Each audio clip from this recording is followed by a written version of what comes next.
Welcome,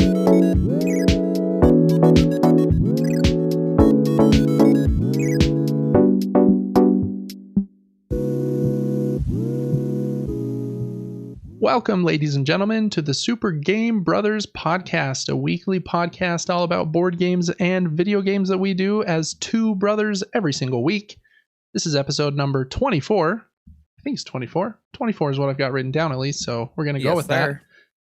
I'm joined, like always, by the Brixton Supply Guy. Devin, how are you doing, Brixton Supply Guy? I was been out there supplying all these Brixtons to those that need it. Nice. I saw your hat and it reminded me of have you seen Oh Brother, Where Art Thou? I love that movie. Yeah, I have. What does George Clooney say? He's a Dapper Dan man. That's his kind of like hair gel he uses. Dapper Dan. So you're a Brixton Supply Guy. That is me. Yeah.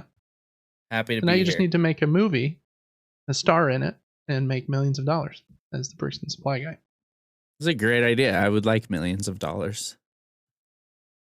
It would make life a little simpler. Yeah. Well, Devin, we've already been talking for like 2.5 hours, so I don't know if we're going to have much else to say. So the audience might suffer because of that, but we'll pretend like we haven't. How are you doing today, Devin? I'm doing well. Time's rolling by. I'm breathing. I have an abundance of food to eat. Great friends by my side. I got my car registered. As you know, I rented my car out to our sibling for a long time, like a year. And then I got it back and had gotten so comfortable with the fact that I didn't do anything that I didn't register it for 5 months, and it is now registered. And nice. As you know, registration doesn't start from the day you register it. It starts from the day you were supposed to register it. That's right. Which was 10 months ago. So you have to do it again. I got 2 months of this car being registered, 8 weeks that I can drive it. I had a similar thing happen, actually. My car, I work from home, so I don't need it very often. And then the battery died. So it was like, I was like 6 months late as well. And I did it like 6 months ago, and I need to do it again now. So that happens. They get the money from you regardless, even if the car just sat there. Oh yeah, they do. Yep. Yeah. Did you get the new driver's license as well? I've got an appointment next Friday at 12:30. Nice. I was really nervous. I just had to get my driver's license renewed probably 2 months ago. I was nervous it was going to be a long appointment, but I was in and out in 5 minutes. So hopefully that's how it goes for you. Wow. Yeah. I think setting the appointment is the key. I did that at too. the DMV, and I just watched people sit there for so long. And I was like the first one called up over the 200 people already sitting in there. Yeah, I agree. The appointment is huge.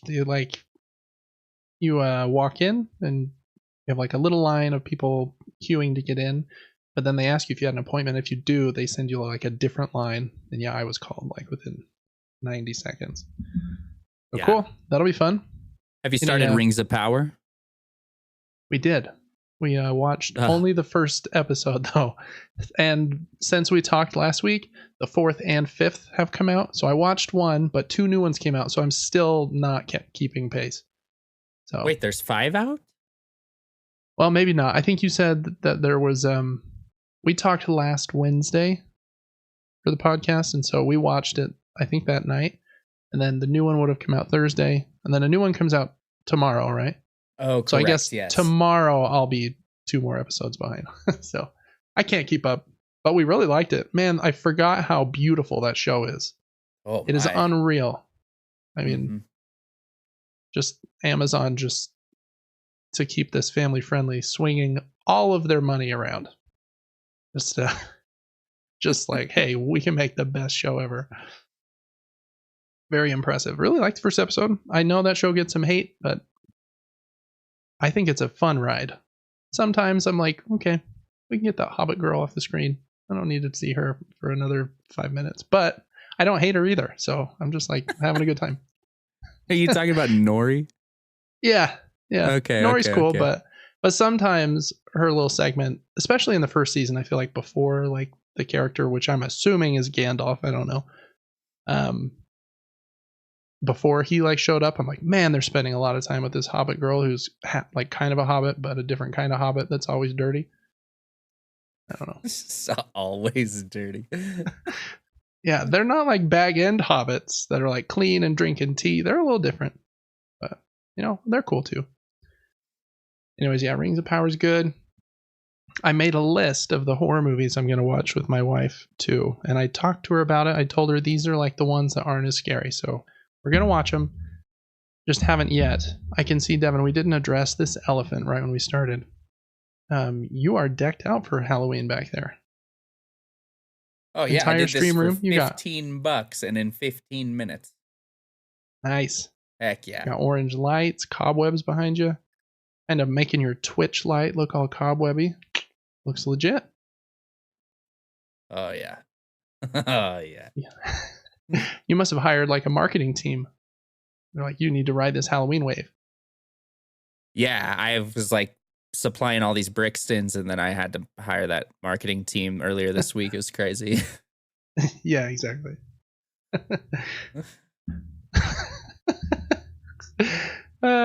Fun. Yeah, I don't think there's really anything new with me. Any new stuff with you? You watch any more horror movies this last week from that list we talked about? I watched Maxine. Any good? Yeah, it was good enough. Kept my attention. A little bit of a smutty film, I would say. Yeah, I've heard that series is. But it was entertaining. I've watched a few horror films. I just watched The New Daughter or The Good Daughter, Kevin Costner. That one's a little bit older. That one's fun. I watched another one, and I'm trying to remember what it was.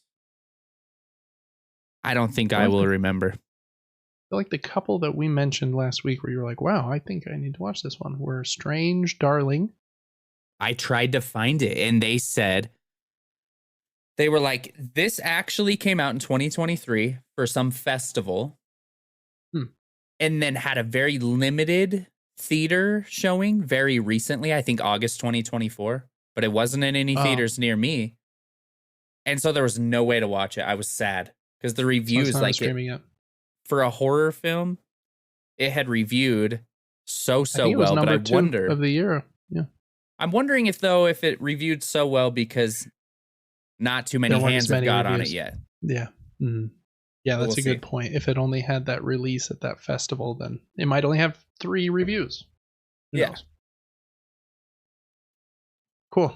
Well, the ones we're going to watch are, let me see, I've got it on my phone right here. It'll take me just 1 second here to get to my IMDb app. Ones I searched were, and we've already talked about these: Oddity, Long Legs, I Saw the TV Glow, Trap, and Late Night with the Devil, and maybe Infested, and maybe New Life. I hadn't decided on those 2 yet. But I don't know the last 2. Does New Life have Robert Pattinson in it? Or is that High Life? Must be High Life because it's not this one. New Life. And you said Infested? The Infested one is also about spiders, but it's like it was also really high on that Rotten Tomatoes list. But it's I think in a different country. And so I think it might even, the vocals might be in French. Not sure. Oh, I see. Anyways, we'll see. Maybe that'll get me in the cobwebs and orange light vibe. If you want to watch a way weird show, you should watch, it's like somewhere in the 1970s, I believe, The Wicker Man. We've probably talked about this, but it's a trip. I've seen the new one with Nicolas Cage, which I didn't think was very good. I know that there's kind of a cult following for the old one. Is that the one you're talking about, like the old 60s, 70s one? Yeah. It is, yeah. Yeah, I'll have to check that one out. Cool. Well, I think the only other update, Devin, from me, we filmed the episode last week on Wednesday. Next morning, I woke up, voice gone, which was weird because last week's episode was one of the shortest ones we've had in the last few months. It was like 2 hours. And so for like the last week, I've been fighting to get my voice back.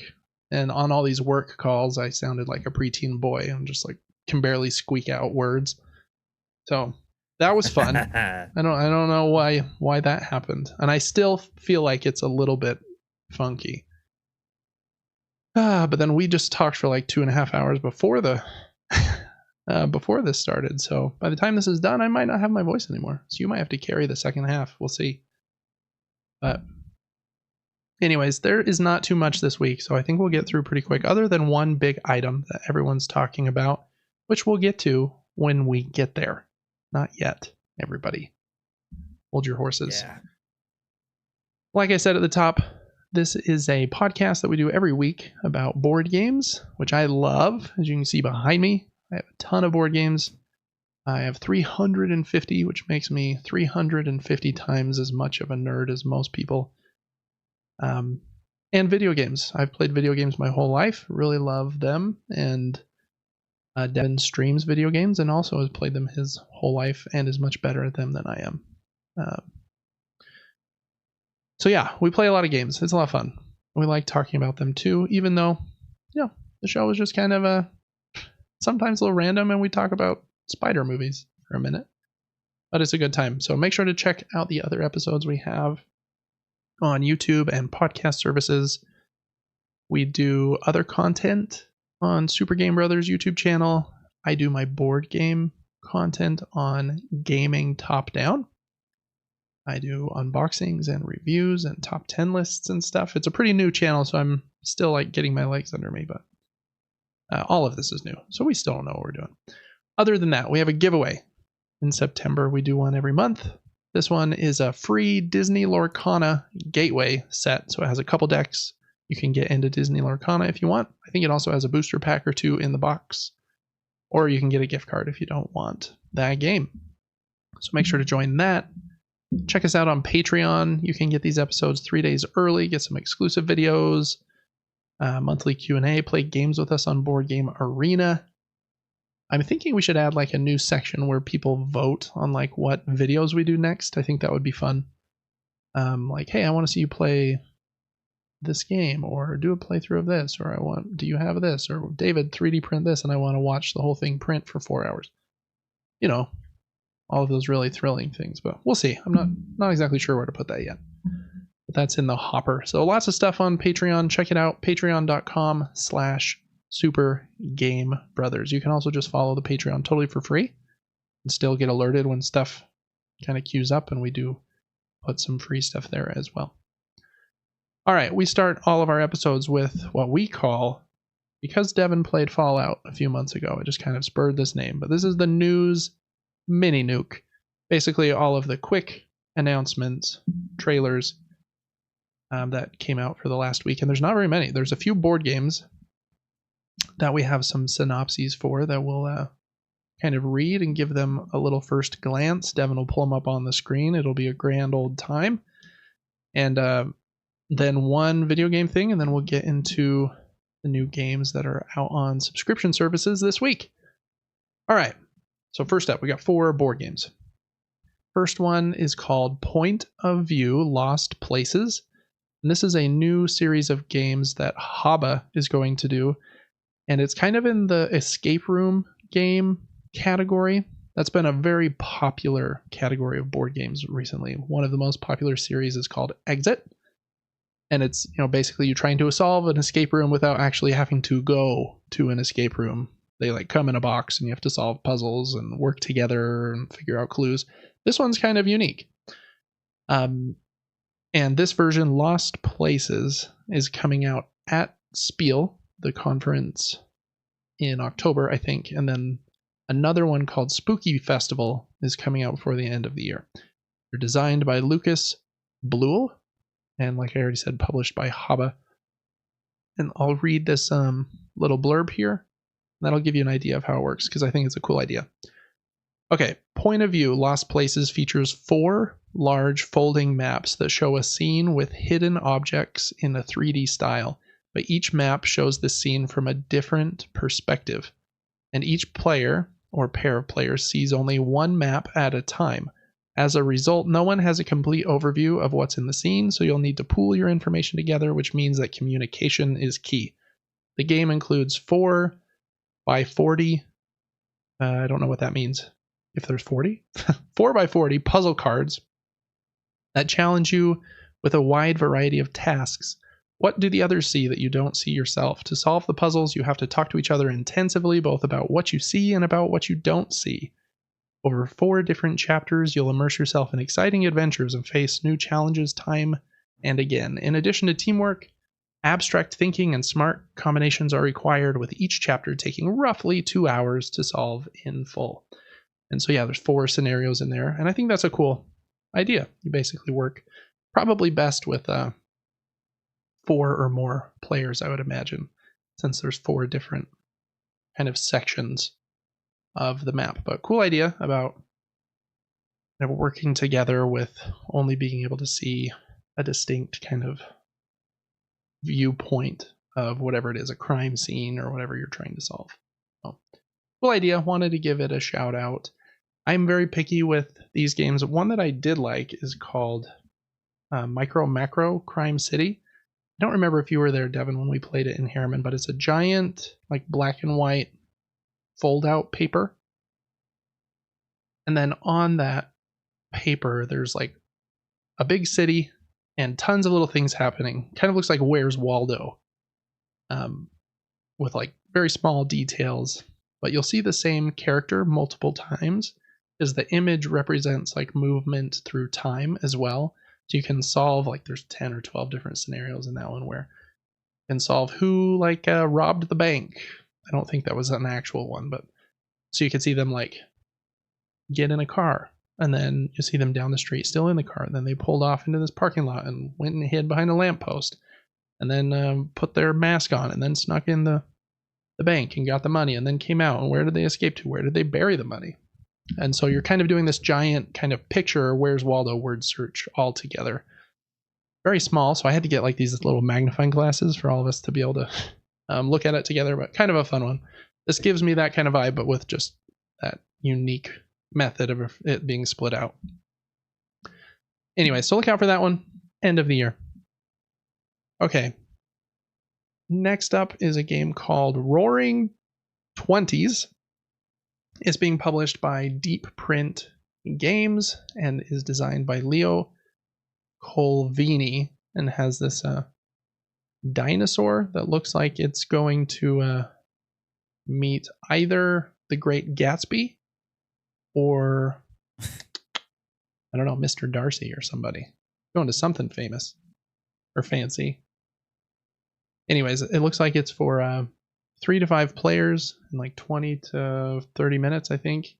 And it's a bidding game. And Devin, I'm going to let you read that synopsis. So take away the Roaring Twenties for us. Woohoo! Welcome to the Roaring Twenties, when you will try to attract the trendiest dinos to your glamorous party. Each round you bid on a dino or pass. As every dino has different preferences, you need either the right snacks to lure it or splendid gems to bribe it. If you want to jump out of the bidding, place your mine card on one of the bid cards available. The earlier you pass, the more choices you have. Whoever sticks in the bidding long enough wins the dino. Then they decide whether to pay with snacks or gems, with no change if you overpay. Your goal is to have the most points at game's end. Each dino is worth 1 to 5 on its own, with pairs and triplets being worth 3 and 6. That said, you can choose to discard an acquired dino if it's a duplicate in order to transform your mine card into a joker. Why would you want to do that? Because sequences of dinos are also worth points, with 6 in a row being worth 15, for example. If you make clever bids, occasionally pass at the right moment, and get the most valuable guests, you'll be crowned the ultimate prehistoric party animal. Nice. Sick. I didn't think I would like auction and bidding games, but I think last week I talked about Skyrise and how I played that recently, and yeah, I think I'm starting to like that mechanism a bit more. It's a little tricky. It's more about playing like the other people at the table than playing the game sometimes. Like, how much do I think you'll bid. And then I'm trying to bid just barely above that so I don't overbid. So I don't know, a quick, simple card game based on the bidding mechanism could be fun. And I like the funky artwork. Dinosaurs. I'm going to see the Great Gatsby, I think, is a funny vibe. So, all right. And then there are 3 games that I don't know how to pronounce this publisher's name. Helvetica. It ends with a Q, not an A. Anyways, Helvetic are releasing 3 games this month. First one is called Yaxha. Yaxha. Yaxha. Pronounce that in your head however you feel is correct. It was designed by Baptiste Viana, and you're kind of building these stacking blocks. It says, quote, use the blocks to create a pyramid bit by bit. All blocks must touch one another as you build. The bottom layer of the pyramid will be 4 blocks wide and long. And once you have 4 blocks in a 2x2 arrangement, you can place a block on top of these 4 blocks, but only if it's touching a block of the same color, whether below it or next to it. If you can't place a block, you must discard it. If you don't discard anything, you'll end up with a 4-level pyramid of 30 blocks. At game's end, you score points for the largest visible group in your pyramid of each color. Some blocks might be hidden and they don't score. So that's a cool idea. I like it when games do that. You're like building during the game and then you look at it top down for scoring. So like the ones hidden in the middle were helpful when you place them, but won't score in endgame scoring. Let's see, where was I? At game's end, in addition, for each bonus card that you satisfy, for example, having the most yellow blocks, having all 5 colors visible on the second layer of your pyramid, having the second largest group of blocks regardless of color, you score 5 points for each of those. Whoever has the highest score wins. I like a fun spatial puzzle, and the way those blocks look stacked up, it could be fun. Looks fairly simple and light, but hey, sometimes that's what I'm in the mood for. So that's Yaxha, again, being released this month. Next up is one called, I'm not sure how to pronounce this, Ninjan. I like Ninjan. Yeah.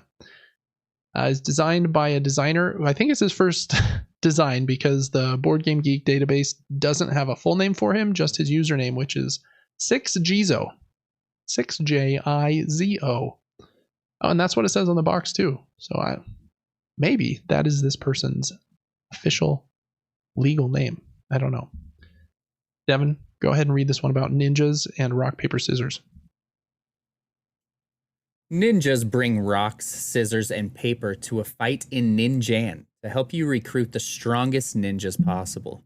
Each player starts with a hand of 9 cards, with cards belonging to one of 3 suits, rock, paper, scissors, and being valued from -6 to 10. Place 3 random cards face up on the table in separate piles. These are your first targets. Each turn, each player chooses a card from their hand, then reveals them simultaneously. Going from high value to low, breaking ties according to the RPS rule. Players see whether they will claim one of the piles in the center of the table. If you play 8 rock, for example, you must claim one of the piles with a scissor card on top, placing these claimed cards face up in front of you, then starting a new pile with your 8 rock. If you cannot claim a card, place your played card on a pile, leaving all numbers in the pile visible. After 9 rounds, sum the value of the cards you've claimed. Whoever has the highest score wins. Interesting idea. And maybe there are some that exist, but I've never played a game that used like the rock, paper, scissors rules. So it's kind of interesting. They just lean into it. Some of the cards have fists on them. Some have a hand making a peace sign for scissors, and the other one is a palm for paper. So kind of a fun idea. It's because they're using that symbology, is probably pretty easy to teach people. Because if they had gone with, well, red always beats green and loses to blue, like that's a little less clean. So I kind of like it. All right, and then last one they are releasing this month is called, I think they said it was pronounced Shock, but it's spelled XOK, just to really confuse you. But I like the way this one looks, to be honest. It is designed by Joel and Rafael Escalante. In Shock, you want to connect 10 of your fish and sharks. This is kind of an abstract game played on hexes. And then the fish and sharks are little kind of round or hexagon pieces with little notches cut out of them that are supposed to symbolize like the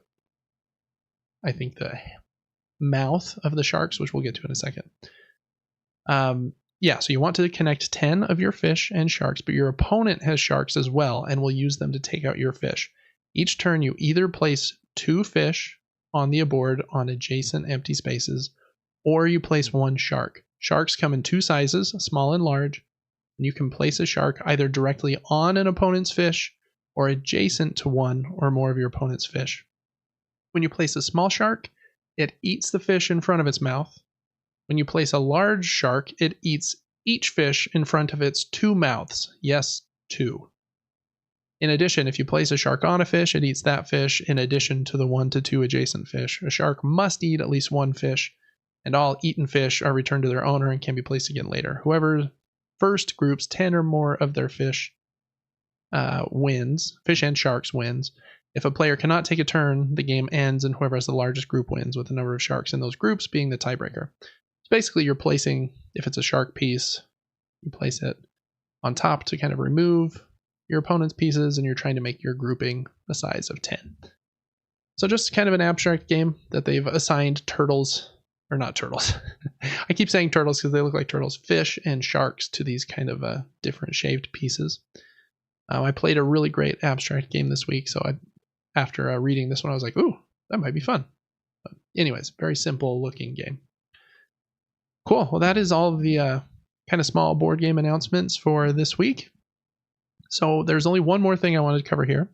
Usually we have quite a few video game trailers, but I didn't see any. I don't know why it was, but this is the best announcement anyway, so it doesn't matter.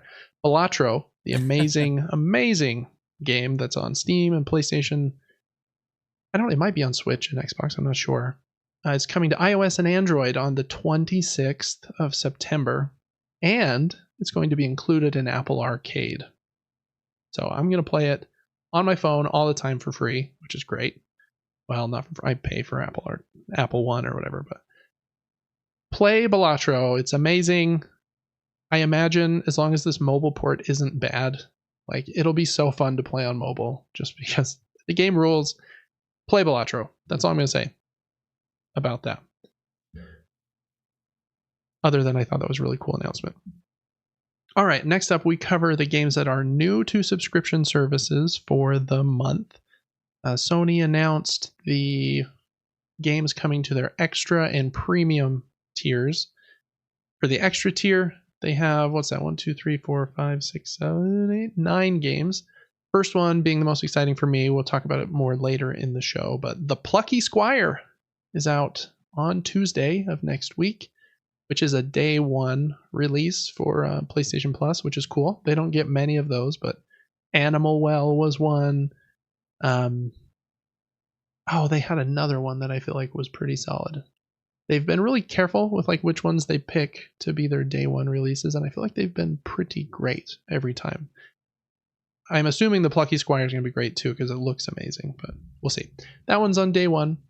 Next up is one, I think there's an image for each one, Devin, on here if you scroll down, which is nice. Usually they don't do that, but next one's called Under the Waves, which looks like a underwater game, which would scare me, but it says it's a narrative-driven game about the engulfing power of grief. So maybe it's not as scary as Subnautica, because that's a scary game. Anyways, that one, Night in the Woods, which is a really fun game. It's kind of like a quirky story about a teenager that I think comes home from college and is like meeting their friends again, and like they're trying to decide if they're going to like rejoin, like start their band, and it has some fun mini games and like good dialogue and stuff. It's pretty fun. I didn't ever finish it, but I played probably half and I really liked it. So Night in the Woods. Next is Chernobylite. All of these are on PlayStation 4 and PlayStation 5, except for the Plucky Squire is just PlayStation 5.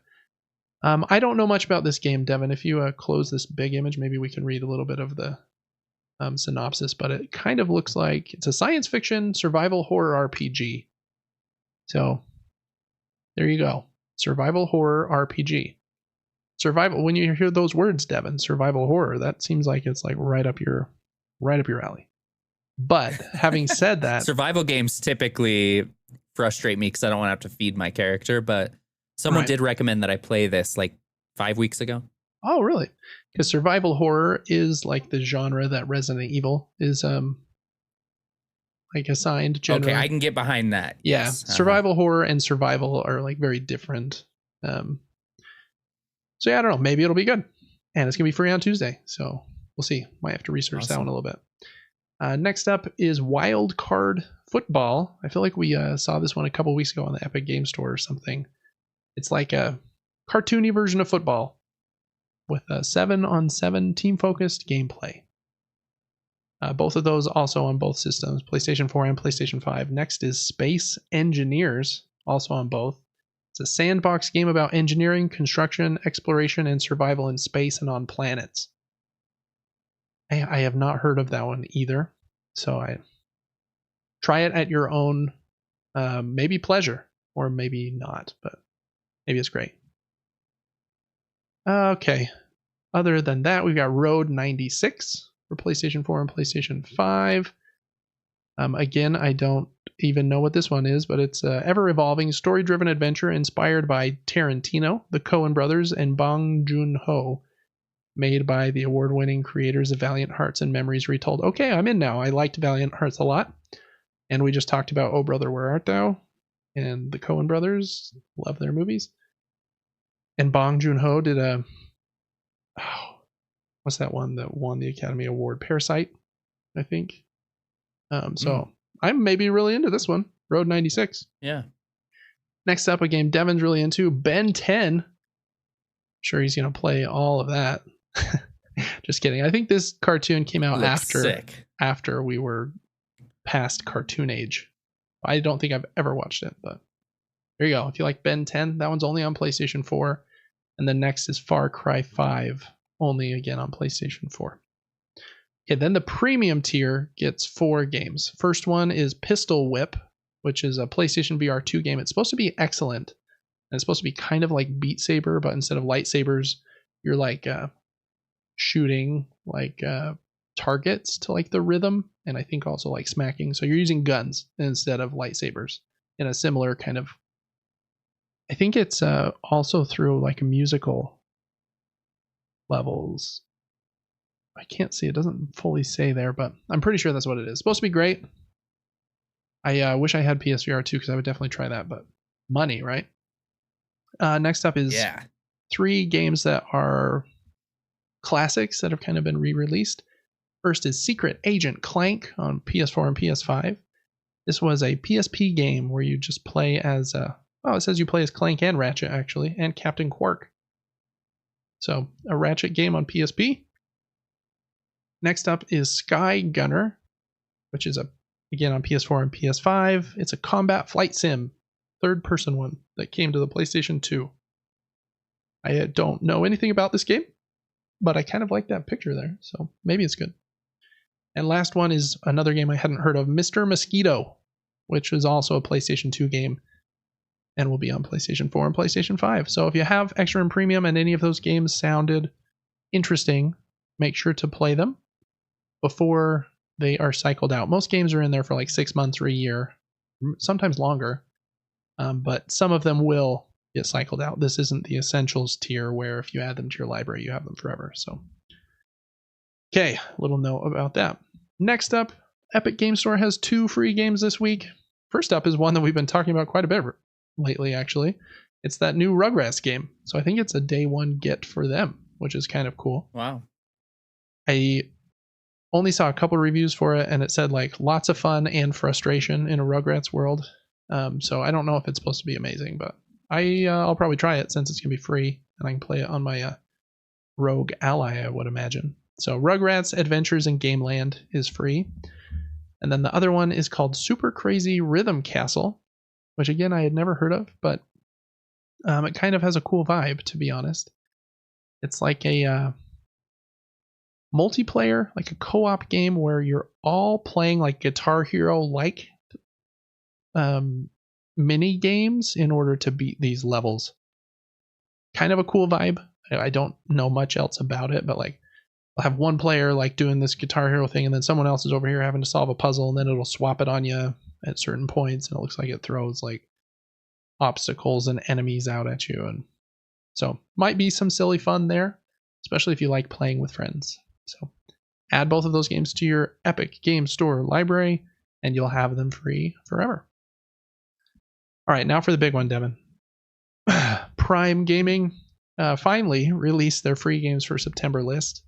I was looking for it last week, but they hadn't announced them yet, and there's a lot of them. I don't know that we need to read very much about most of them, but if you have Amazon Prime, again, you can add these to your library, and you'll have them forever. Some of them will give you a key for another store, like Good Old Games. Some of them will link directly to the Epic Game Store and just unlock it there for you. But these are ones that you should have forever. So make sure you add these to your collection. Some of them are excellent games that you've probably played by now, but if you haven't, like, wow, some great games. Like the first one is Shadow of Mordor, Game of the Year Edition. Excellent game. I loved that one. I almost got the platinum on that one. I feel like I liked it better than the second, even though I haven't finished the second, so I can't fully say that. But that one is free right now. Next, Lego Lord of the Rings is also free, kind of following up from the Rings of Power giveaway they had a few weeks ago. Borderlands 2 is the next one. It's also free right now. Shadow of the Tomb Raider Definitive Edition, Greedfall Gold Edition, Whispered Secrets Ever-Burning Candles Collector's Edition. All of those I said to that point, except for that one, are absolutely excellent. I don't know anything about this Whispered Secrets one. Still in the now available section, we got Minabo, A Walk Through Life. It's a social simulation game where you walk the path of life while your turnip grows and thrives on its social relationships. You got that really social turnip. Oh, man. Let's see. Eternites, I think, was actually supposed to be pretty good, just from what I can remember about hearing the name. Kind of looks like a visual novel. After you click it, oh yeah, is a dating action game where you try to make the most out of life during the apocalypse. Lego Indiana Jones, The Original Adventures. Borderlands, the pre-sequel. So, I mean, you've got the pre-sequel and Borderlands 2 free this month. And then this next one, from here on out, they're not available right now. Well, they will be when you hear this. On September 12th, which is tomorrow,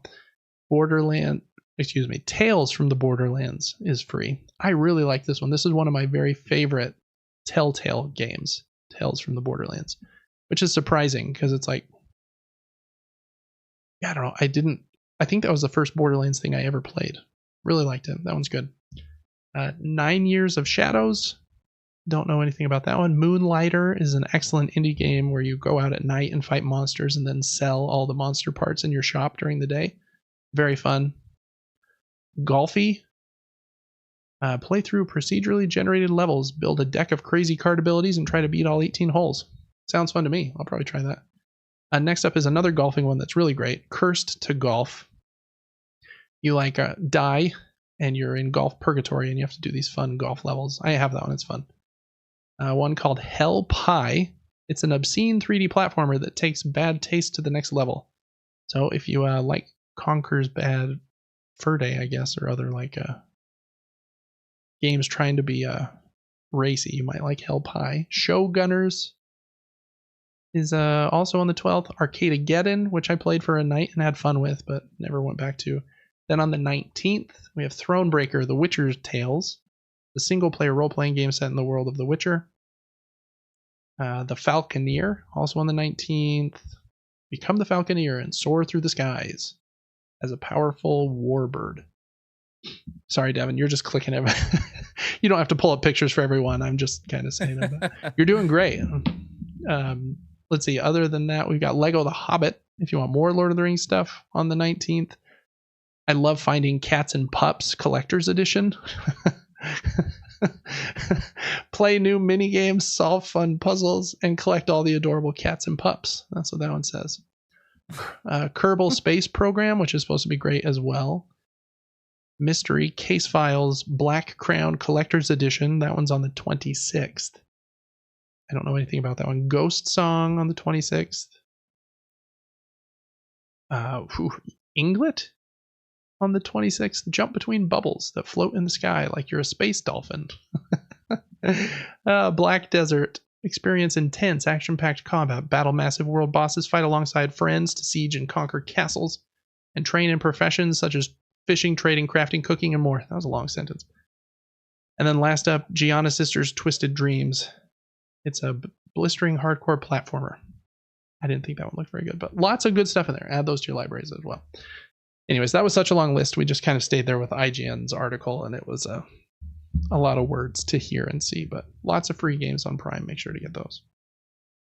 All right, that's it for the news mini nuke. So we're moving on to the games that we played this last week. I thought, Devin, we would talk about these two together, since I think you finished one and we both played the other one. So first up, I'll just give a quick update on Black Myth Wukong. I played a little bit more. I got to that boss that I think is the first filter that most people have had.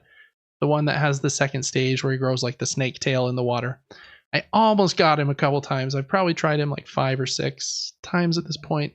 So I'm getting close. But he does get a little tough there with some of those moves, and the timing on the dodges is kicking my butt. But still really like it. Very, very fun. But I'm not much further than I was last time. And Devin, I think you hadn't quite finished this game last episode, and I think you have now. Is that correct? Probably, yes. Yeah. Uh-huh. How did you like the last tiny portion that you played since then? How was the last boss and the area leading up to that, I guess? We did 2 or 3 very difficult bosses as the last things that we did for Endgame. I think that we pretty much saw everything. We checked our inventory for any key items and made sure to go use those in the worlds they were associated with. Man, it was hard. We respect our character multiple times, made sure our medicines were on point. I don't want to spoil anything for anybody, but most people have probably, I don't know. If this is a spoiler, I'm sorry. Basically, used a resurrection medicine to get through one of the fights and clutched it up at the end. I think you were watching me when I headbutted. I headbutted one of the bosses as a rock. And it was just the end. And we beat it finally. Yep. The game's fantastic. I had not enough good things to say about this game, honestly. Favorite campaign game I've played in a fat minute. That's new. Cool. Couple follow-up questions with now that it's done. Black Myth or Lies of P? Which one did you like better? Ooh, that's tough. There are some things about Lies of P that I liked better, like the customization of weapons, and their weapon system was super cool. Handle and blade, you could separate them. Yeah. The aesthetic of Lies of P, in my opinion, is better. Yeah. But this is super cool. I've never played a game that's in like this Chinese type Kung Fu Panda live action world. You know, this is honestly super good. And there were some spots in this game that I thought were so dope. Like you come to this one area and I think you fight this boss and then he throws you in his Santa Claus bag and then you're like smaller and you fight a monkey in his Santa bag. And then you come out and then you fight him for the last phase, like on his room decoration. Wow. Yeah, it was crazy. And I was like, that's so dope. I don't know which game I would pick. This game was so fun to upgrade. I like that it was free to respec and just try different builds. They didn't punish you for doing so. Yeah. This game might have been slightly easier than Lies of P. There were some bosses in Lies of P that I never thought we were passing. Yeah. But both games are great. You can learn the combat, you can learn the boss's move sets, and then it gives you a chance to actually succeed. That's my favorite thing about Wukong is if you really focus on the way that the enemy is moving, you can figure out where you're dodging early or late and master a fight to where you could almost do it with no magic because you know their move set so well. Mm-hmm. So both beautiful games. Cool. Yeah, I just thought I better ask, since I think those are probably the two that you liked towards the top this year, I think. So cool. Yeah, I hope to continue to play that. It's like I said at the top, I'm not quite as good at games, especially games like this, as Devin is. So we'll see if I if I beat the snake boss, I'm sure I'll get stuck at some other one. And I know which ones they will be, Mr. Liu Yang or Lightning Dude. Yellow Loong. Loong, that was the word. And some others, but we'll see.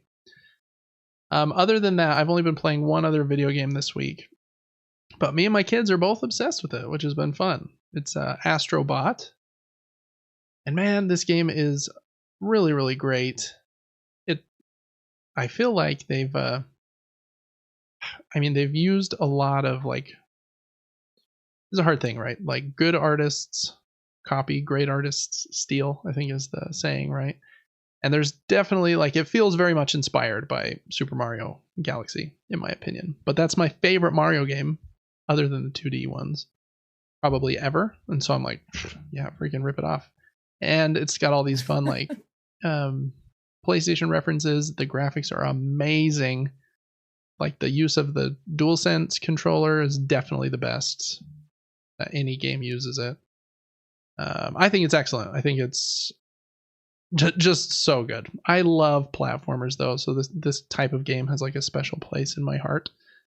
So I'm, like, really vibing with this one. I think I've beat the first 2 worlds, and I'm trying, like, a pretty completionist run. I have over 100 bots saved at this point. So still a lot left to do. I think there are 300 total and, like, 6 worlds or something. But yeah, really, really love it. Some of the, after each boss, at least in the first 2 worlds, I don't know if they'll change this, they have a level that is, like, specific to a PlayStation world.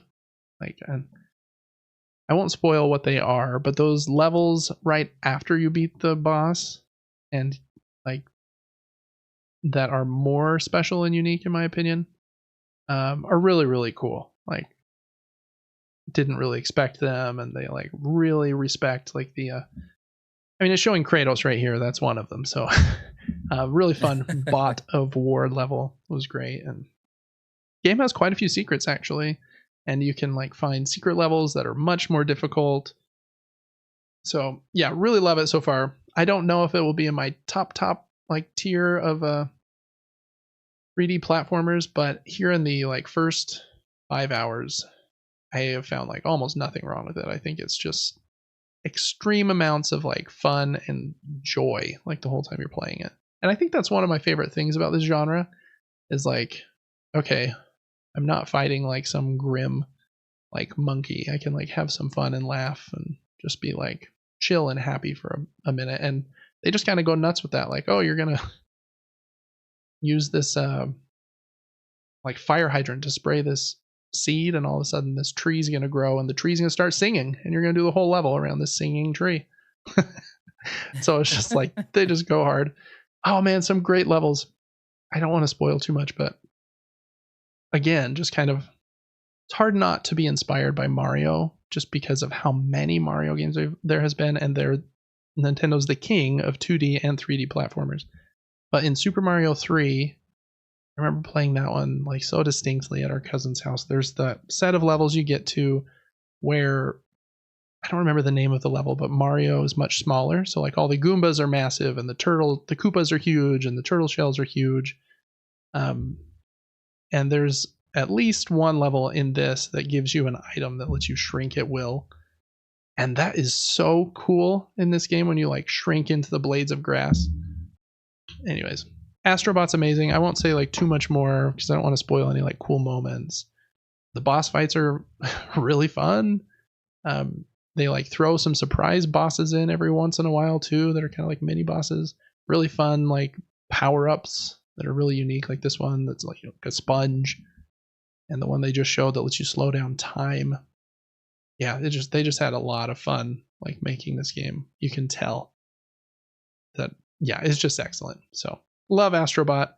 Devin, I know you played it on stream, which is probably tricky because I feel like, and maybe not, but depending on who's like watching the stream, this kind of game might not be for them. I feel like a lot of people don't like platformers or pixel art, for example. This isn't pixel art, but I feel like it could kind of fall into people think of it in the same way as like a pixel art game, and like, why would you stream Donkey Kong or something?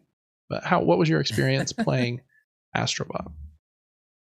I think you're a bit further than me, I assume, but I thought it was fantastic. It was very smooth. I think I needed to adjust my sensitivity slightly. It was maybe a little slow for me at first, but yeah, the camera sensitivity, like you said, slow.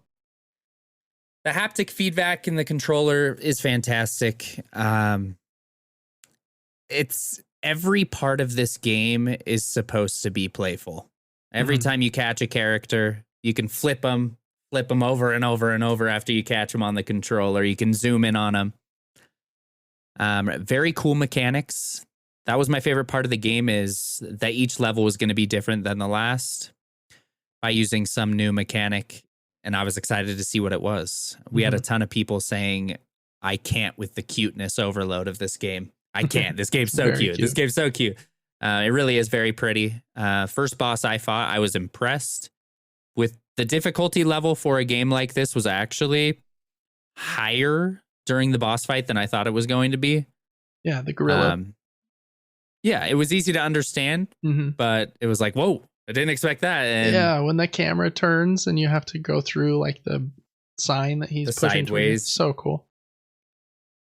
It really is super, super good. I can see why people are reviewing it so high. But I've only got like 6 hours with it so far, which I mean, I guess should seem like enough to judge it, but it's been fun. I'm impressed by how many secrets there are. Yeah.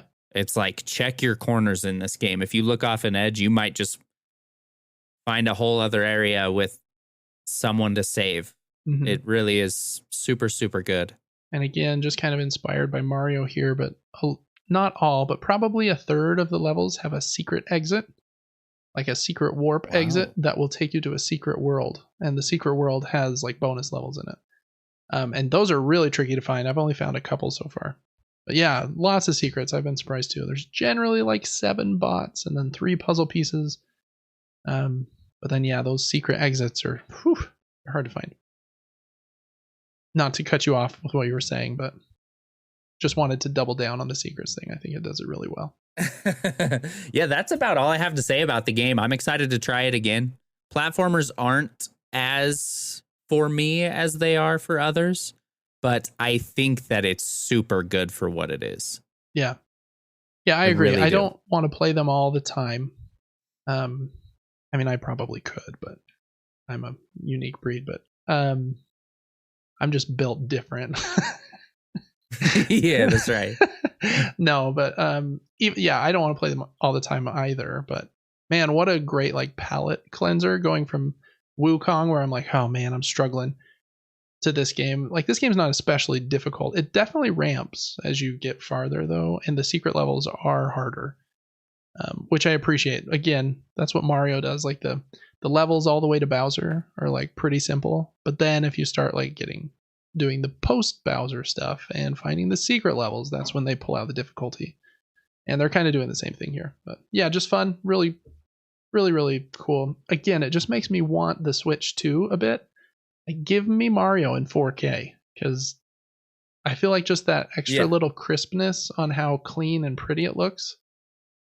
Man, it looks wonderful. Not saying that Super Mario Wonder and any of the recent Mario games look bad, because Super Mario Wonder might be the prettiest game I've ever seen in my life, but I just think it would look better at 4K. So I don't know. That's just me being picky at this point. But anyways, Astro Bot's amazing. Definitely recommend it. I think it would be worth $70. I think they were just a little nervous to do that price point, and so, you know, it's $60, which really isn't that much less. But nice little $10 discount if you're worried about that. So anyways, we'll talk about Astro Bot some more in the future, I'm sure, but very highly recommended from me. And if you like PlayStation, like, I think that will just add to your enjoyment, because there are so many references. and like bonus levels that are all about like PlayStation history. If you don't like PlayStation, that probably won't hit you the same way, even though I still think the platforming and everything else is great. But Astro Bot Super. Devin, I know you played one other game, I think just one day, maybe like 5-6 hours, but tell us about this spooky game that matches your backdrop. Yeah, so we purchased the casting of Frank Stone. Perfect timing. The casting of Frank Stone.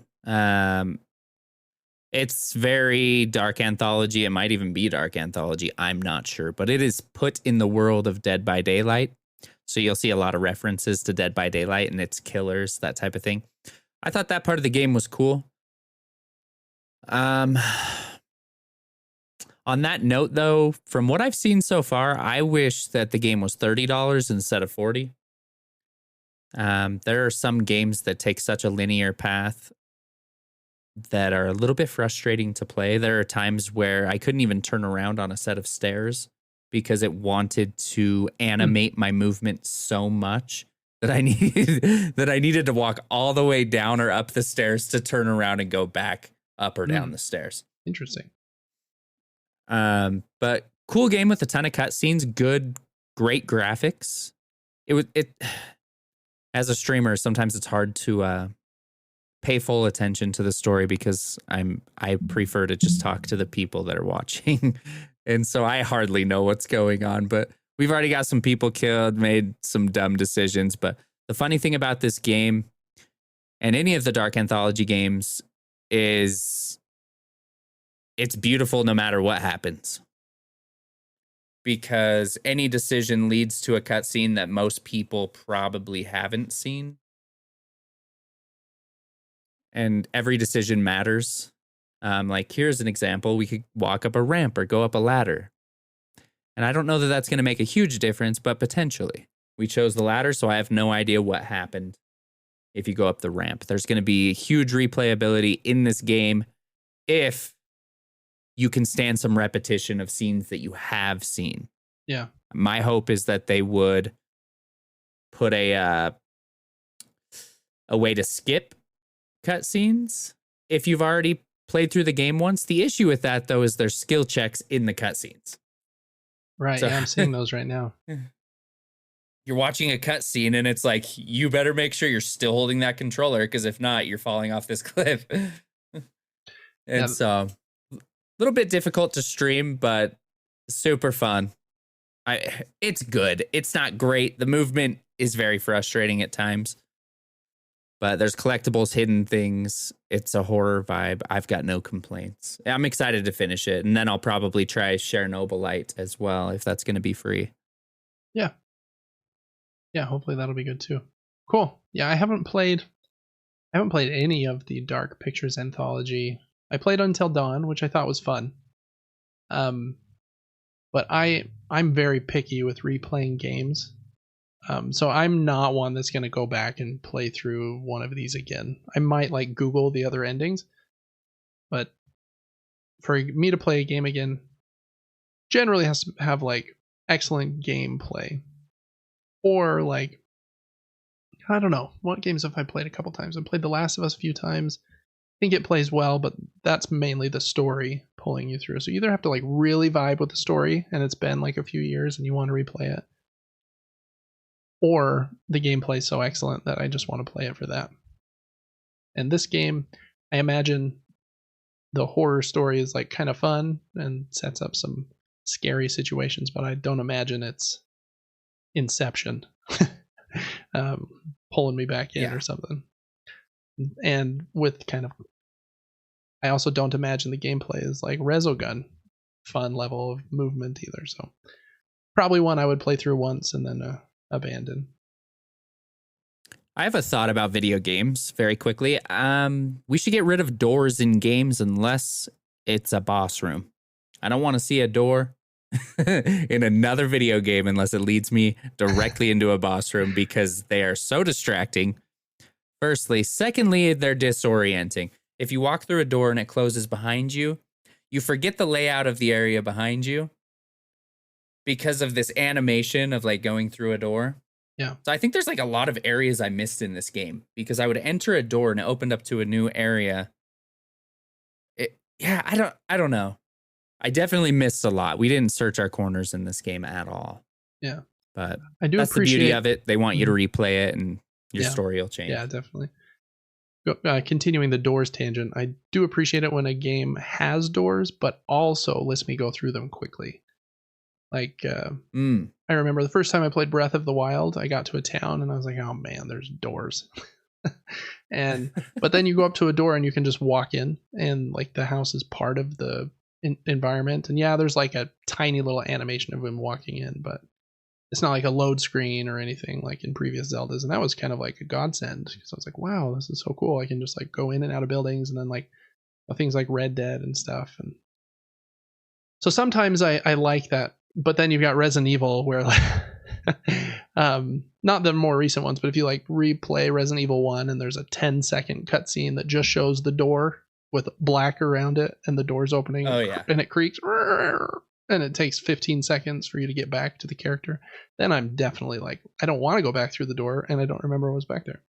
So I get it. Maybe my complaint is the animation to the door opening and closing is too long, detailed. I don't need to look down at every handle of every door I touch and watch how you open it. It would just be nice to just keep a third person view. Yeah.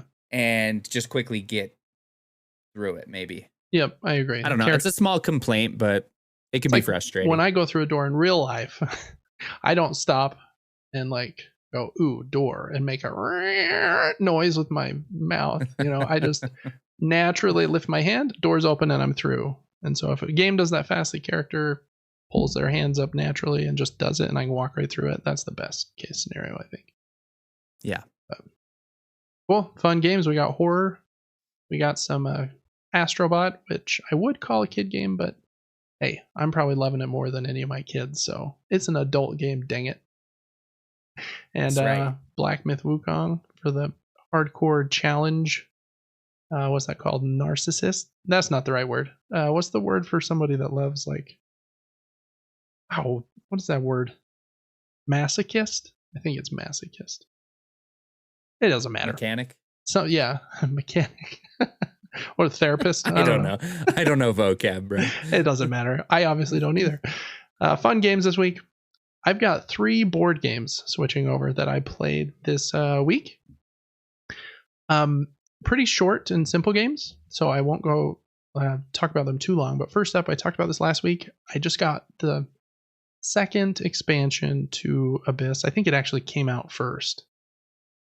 But now I have both the Kraken and Leviathan expansion to Abyss. So I played Abyss this last week, and it was fun. Abyss has this weird... I don't even know if weird's the right word. It has this mechanism that I don't see in very many other games. You're trying to get these little cards, and the cards are like your allies, and you use those allies to get these Lord cards, and when someone gets 7 Lords, the game ends. When you get those allies, you do it by exploring the depths, and so you'll start flipping over from this deck of face-down cards. When you flip one over, before you can take it on your turn, you have to offer it to the other players in turn order. You say, hey, do you want this card? And if they want it, they can buy it from you for a pearl, which is the currency in the game. If they don't want it, then it goes to the next person. And if they don't want it, then it comes back around to you and you can take it for free. So on your turn, when you're flipping something over, you don't get first dibs to it, but people can pay you for it. And I think it's a cool and unique idea, but I've struggled with it a little bit because I'm like, it's my turn. This nice card just popped up. I freaking want it. And so I feel like I can't in my head like figure out the best way to play this game because it has that mechanism that I'm struggling to like get around. Having said that, I think it's very unique. The artwork is amazing as long as you like fantasy, like it's all like underwater ocean creatures with kind of like a halfway horror vibe. Very, very cool game. I do think that the Leviathan expansion especially makes the game better. When you're flipping over that deck of cards that I mentioned, if a monster card comes out, then you have to fight. Well, you can choose to either flee or fight from a big Leviathan monster. And that makes that interaction much more exciting with the expansion. In the base game, it was like, do you fight it or no? If you say yes, you win. In this game, it's like, here's the Leviathan that comes out. If you want to fight it, you have to give up one of your ally cards and roll a die and hope you get a high enough number. And it's a lot more exciting. So I do like that one a lot. The Kraken expansion, I don't think is bad at all. I just don't think it's quite as good. But it introduces black pearls. So again, currency you can use, but at the end of the game, there'll be a negative point each. So they're kind of tainted currency. So you want to get rid of them after you get them, but you can't spend them until you've spent all of your white ones. So very cool idea, I think, in that. So yeah, really like Abyss, very unique. I'm not sure, like, if I was going to review it and rate it, what I would give it, just because of the uniqueness of the game, I got crushed. I struggled to like figure out the best strategy because I'm like, oh, this lord says I should fight some monsters, so I'm going to flip over that explore deck a ton and hopefully get some monsters. And then I didn't. And got some bad cards and lost by 25 points or something, which is a lot in this game. But it's a fun game, and I think it's very unique. I like the pearls. Even though it's a weird mechanic that I don't understand how to use the best, I like flipping over a card, and then someone buys it, gives me a pearl, flip over another card, and the next person buys it, which costs them 2 pearls now. So now I've got 3 more pearls all of a sudden.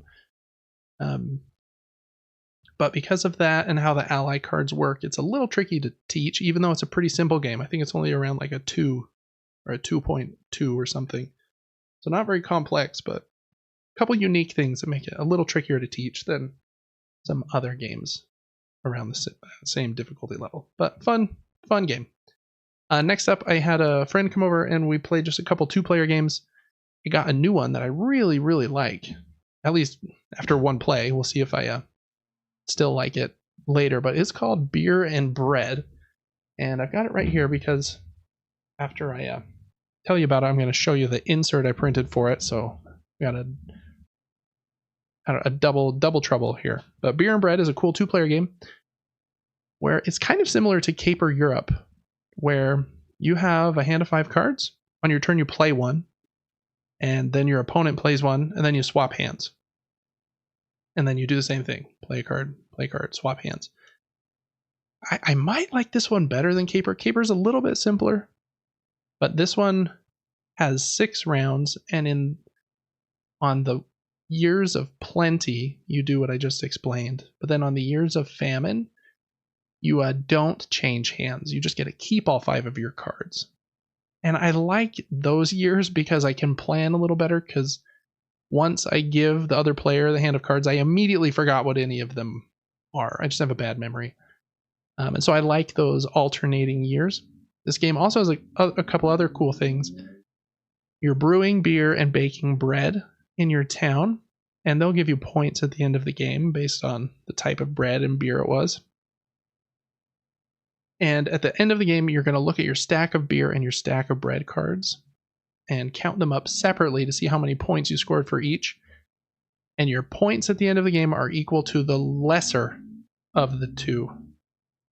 So you want to try to keep them as even as you can, because if I only do 10 points of bread and 40 points of beer, I'm only going to score 10 points at the end of the game. So I want to keep them even, but they require different resources. And yeah, I think it's a really, really good 2-player game, to be honest.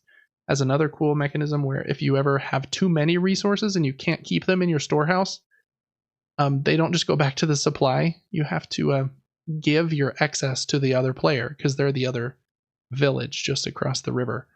So you never want to get too many things either, because then you're helping the other person. So some cool interaction in the game, in my opinion. So Beer and Bread, I think, is really excellent. Just to show you this insert I 3D printed as a little tangent. The game has an insert that works pretty well, but I sleeved the cards, and because of that, they wouldn't fit. But I found this cool insert that somebody made online. Again, credit to them. I did not make it.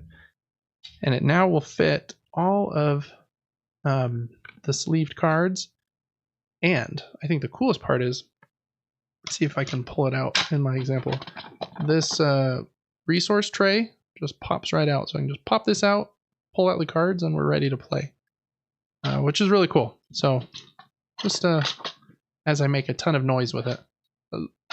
Did it all just come like bagged up? Yeah, it was in bags, and there was a cardboard insert for the cards to have a little slot, but once I put them in sleeves, they were too tall for that insert anyways. So I didn't have a place for them, so I was going to throw the insert away regardless. But then, yeah, everything would have been in baggies. But now it's in a cool insert. So 3D printer, still fun. All right, and last game, after we played that, we had like 20 minutes left, so we played a round of the abstract game that I mentioned earlier. This is one of my very favorite abstract games. I haven't played it in a couple years, and I don't know why, because it's excellent. It's called Yinsh. It's a very famous one in this series called the GIPF project. And I think that project has like 6 games in it. Some of the others are called like Czar, and I don't remember all the rest. They all have 5 letters. Very interesting. This one is cool. It's kind of like Othello. You're trying to get 5 of your color of disc in a row, and you have 5 rings. And on your turn, you move one of your rings, and any pieces you jump over flip to the other side. So you're constantly flipping them, back from black to white. And if by flipping you cause a line of 5 to happen, then you take your 5 pieces off and remove one of your 5 rings. So now, instead of having 5 rings that you could move from, you only have 4. So you're a little bit less powerful after you get one. And then the first person to get 3 of their rings off wins. And yeah, very, very simple rule set. But man, it's a brutal abstract game. You got to be a little mean. You're trying to cut off their lines, and you also can't move through each other's rings. You're trying to block each other with those as well. It's just excellent. If you like abstract games, chess isn't a good example because chess has a bunch of pieces with different movement rules. But if you like games like that, checkers, chess, Go, trying to think of other ones. There's a lot, or any other games in this GIPF project. This one is excellent. The only thing I don't like about it is the box is humongous. It should come in a smaller box. I'm thinking about reboxing it and just making my own box or something, because I think I could store it in half the size, which is kind of helpful for me on a shelf full of board games. But anyways, that's Yinsh, an excellent 2-player game. Beer and Bread and Yinsh, I would both give a very glowing recommendation to if you need a 2-player game.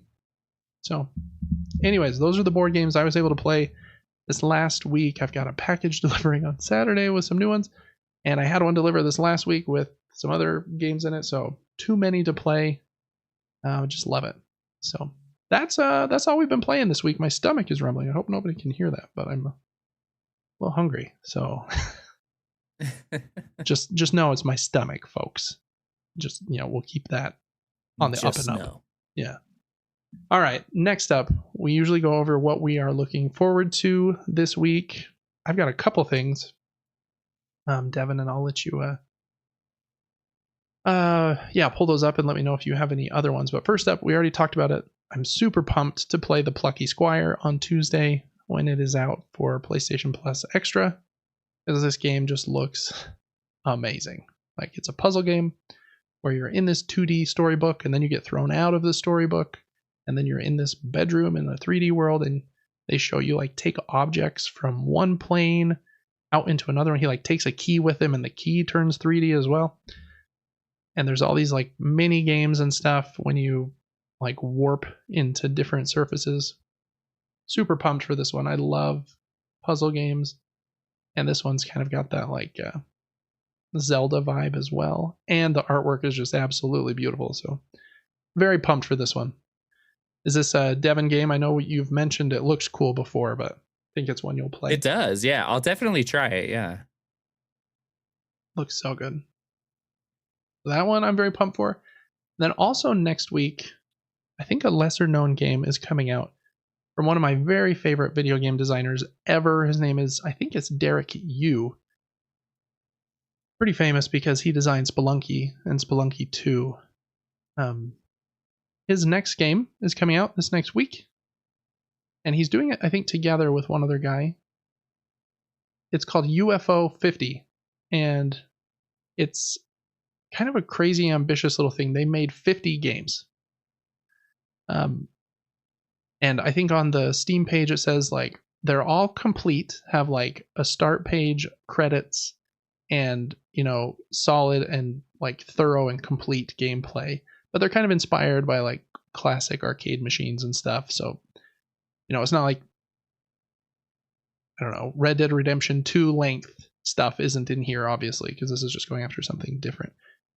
But there's like a meta story connecting like all of the games. They're supposed to be like all developed by some fake company in the 80s that was working on making games, and so they kind of have a connected story, but they're all available at the start, so you can play them in like whatever order you want to. I don't know much more about it than that.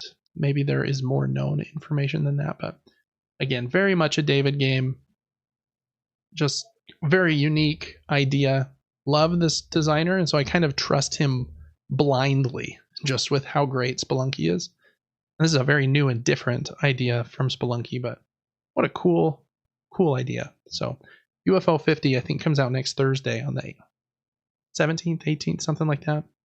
So I'm excited to try that one out as well. Any other video games, Devin, that you're excited to try in the next little bit? I don't know what's coming out typically, even though we talk about it every week on the podcast. I'm like, I can't remember. I'm sure Noblelight, just because it's free. I want to try it and it's horror themed. Yeah. Even if some of these like games that I'm pumped about will be ones that have come out a long time ago. It's just what I'm thinking about playing in the near future. These two just happen to be coming out this week, but yeah, cool. Star Wars Outlaws. Yeah, I do want to play that as well once it's a little more patched up. But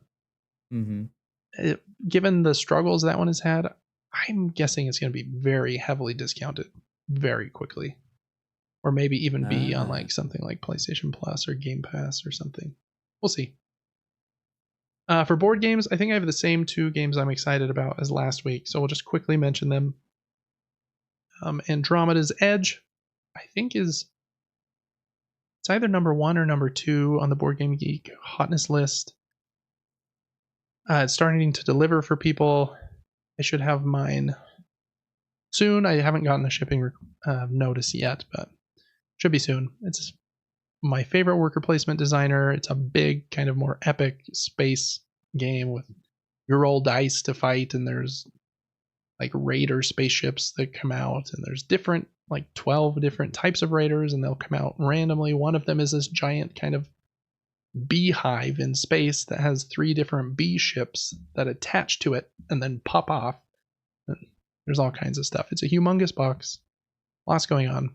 It's not an incredibly complex game. It's like a 3-ish on the complexity scale. There's just a lot of pieces and a lot of minis, so it looks bigger than it probably is. And then next up, I'm also very excited to play Expeditions. This one did deliver, so I have it this week. Or just got it. I got it with the Gears of Corruption expansion. Got it all sleeved and put back in the box and unboxed. That unboxing should be up on my channel pretty soon, I think. Game looks very high quality, has a cool insert. I also 3D printed these. I'm just obsessed with the 3D printer. But in this game, you have these. Your little player board is a square. And in the game, it's a card game where you are playing cards down and then you'll be picking them back up. And when a card's down, you get some perks from it.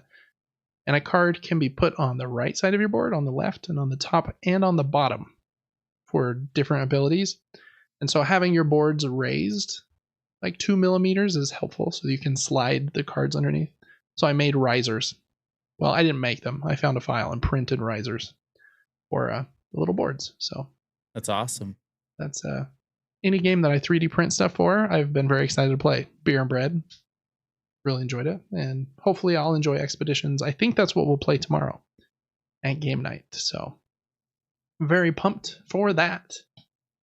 Yeah, I think that's it for board games on the very near horizon, though. So, all right, that's it for what we have been playing this week. Devin, in news this week, just got a few things. In video games, there's basically only one thing that everyone's talking about. So we're going to talk about that. I've got a little write-up that I'll go over, and then we can chat about it just for a minute. First up, Sony has officially announced the PlayStation 5 Pro. In a 9-minute video hosted by Mark Cerny, Sony outlines the PlayStation 5's standout features and where they saw some need for growth with this Pro model. The example they gave through the video is that most developers have come up with a graphics mode for fidelity and performance, and that with the Pro, they hope to give you fidelity-like graphics in a performance-like frame rate. So that's what they were hoping to accomplish with this. The three main things that they mention as upgrades are, first, an upgraded GPU. They say, quote, with PS5 Pro, we are upgrading to a GPU that has 67% more compute units than the current PS5 console and 28% faster memory. Overall, this enables up to 45% faster rendering for gameplay, making the experience much smoother. That's cool. I think it's an RDNA 4 GPU. I don't know what that means other than it's a newer version of the RDNA 2 GPU that is in the base model. I watched a video today from Digital Foundry. They're like the techiest of tech guys that understand all of the tech behind like PC gaming and console gaming. And they like break down video games when they come out and analyze frame rates and frame stuttering and what's going on. And they said that a GPU similar to this for PC, they had two in mind that they thought would probably be about the same performance-wise, and they would be between $500 to $700 for the GPU alone. So just keep that in mind. Next up, advanced ray tracing is the second main feature. It's supposed to help with, all of the, what do they call it, global illumination. They said, quote, we've added even more powerful ray tracing that provides more dynamic reflection and refraction of light. This allows the rays to be cast at double and at times triple the speeds of the current PS5 console. And the third one is AI-driven upscaling. Quote, we're also introducing PlayStation Spectral Super Resolution, which is being abbreviated as PSSR, an AI-driven upscaling that uses a machine learning-based technology to provide super sharp image clarity by adding an extraordinary amount of detail. Those were what they called the big three upgrades. In the blog post, they mentioned some other things.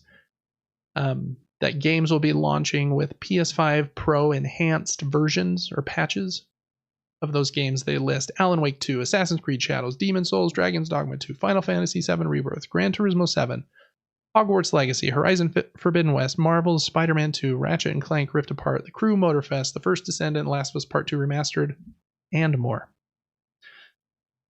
They also mentioned it will give PS5 Pro Game Boost, which will boost performance on backwards compatible games. It can make performance better on PlayStation VR 2 games. Okay, that's kind of the techie stuff. The unit will come without a disk drive. You can still purchase that optional attachable disk drive that they currently sell for the diskless PS5. So you can get that separately. It doesn't come with a disk drive. It will launch with 2 terabytes of storage. So that's a good upgrade because I think the base model is like 800 gigabytes. Now what else did I list here? It will have Wi-Fi 7 VRR support, obviously, like the base one does. And technically 8K support, even though no games do that and most people do not have an 8K TV. All right, a couple more details. The unit will be available to pre-order on PlayStation Direct on September 26th and available to pre-order at other retailers on October 10th. So the PlayStation Direct store is like a 2-week exclusive on pre-orders. It releases on November 7th, and here's the kicker. It costs $700 US, 700 British pounds, 800 euros, and 120,000 yen. Whew, that was a lot, Devin. 2 first questions I want to ask you. How do you think it looks? Do you like the design of the PS5 Pro? They said it's... Yeah, it's fine. Yeah, I kind of like it, to be honest. The new PlayStation 5, I have the launch one, and I think you do too. But they came out with a new version that looks like this, but it just has one slit through the middle instead of three like the Pro. So it looks more unified with the newer version of the PS5. I see. I like the 3-slit thing. They said it's as tall as the base models that we have, but it's as skinny as the newer, thinner models. So it's a little taller than the newer base models, but thinner than the bulky guy I got. So I kind of like how it looks. It doesn't look much different, though, other than having it's got racing stripes. All right, Devin, the big one. $700. Would you pay that for a PlayStation 5 Pro? If I was making good money, I maybe would. I'm a huge settings freak. And if you can combine fidelity with performance and start to slip out of throwing every game you play in performance mode because it's unplayable in the others, that's big, but that's expensive. It is. And I agree on both fronts. I think it's expensive. And I think it's cool that might be possible, because I always switch it to performance. Every podcast that I listen to, they do as well. I know you do. They even say in this video that from the data they have, 75% of players play on performance mode. So they know that frame rate's important. And so that was another reason they decided to do this. A couple things. So yeah, the price is crazy, mainly just because we've never had a console cost that much. When Sony announced the PlayStation 3 at $600, everyone freaked out. And they had like a huge problem. Nobody bought any, so they dropped the price. I don't think that's going to happen here. The attachable 4K disc drive is like one of the top selling electronics items on Amazon because everyone's buying them in anticipation of this and is out of stock now. This thing's going to sell pretty well, I think. 2 bits of data I just wanted to bring up. I saw a tweet from Jeff Keighley, and he listed the price of every PlayStation console, might have had Xbox consoles as well, adjusted for inflation. So you take a PlayStation 1 in 1995 or whenever it released at $250, adjust it for inflation. Today it costs $600 or something. And if you look at those numbers, I don't have the tweet pulled up, but most of them were around $600 to $700. And the PlayStation 3 was actually $800 if you adjust it for inflation to today. And like I already mentioned, Digital Foundry said that this new GPU is probably equivalent to a $500 to $700 GPU that you would put in a PC. That GPU in a PC is just one part of a PC, right? You would still need the CPU and, whatever else goes in a PC. I don't know, all of the pieces. A lot of things. A lot of things. And yeah. And so I think it's probably a good deal as far as like, if I want to get into pretty high-end gaming, this seems like it's probably, and there are probably people that can make a PC that's really good for like $700 to $1,000, I imagine. I believe that. At the same time, for like a person that's not as much of a tech wizard, rather just pay the same amount of money for something specialized that has that PlayStation catalog of games, because I really like PlayStation's games. So for me, I would prefer this to a gaming PC, but I already have a PlayStation 5, so I'm not going to buy. And I don't generally do the Pro upgrades. I'll just wait till the PlayStation 6. The price has been a big point of conversation online. Everybody thinks it's too expensive. But man, inflation's crazy right now everywhere in the world. With currencies really struggling. You can even tell like the euro is struggling because it's 800 euro, whereas the euro used to be about 1-to-1 with the dollar. But now, it's a whole 100 euro more than the US dollar version.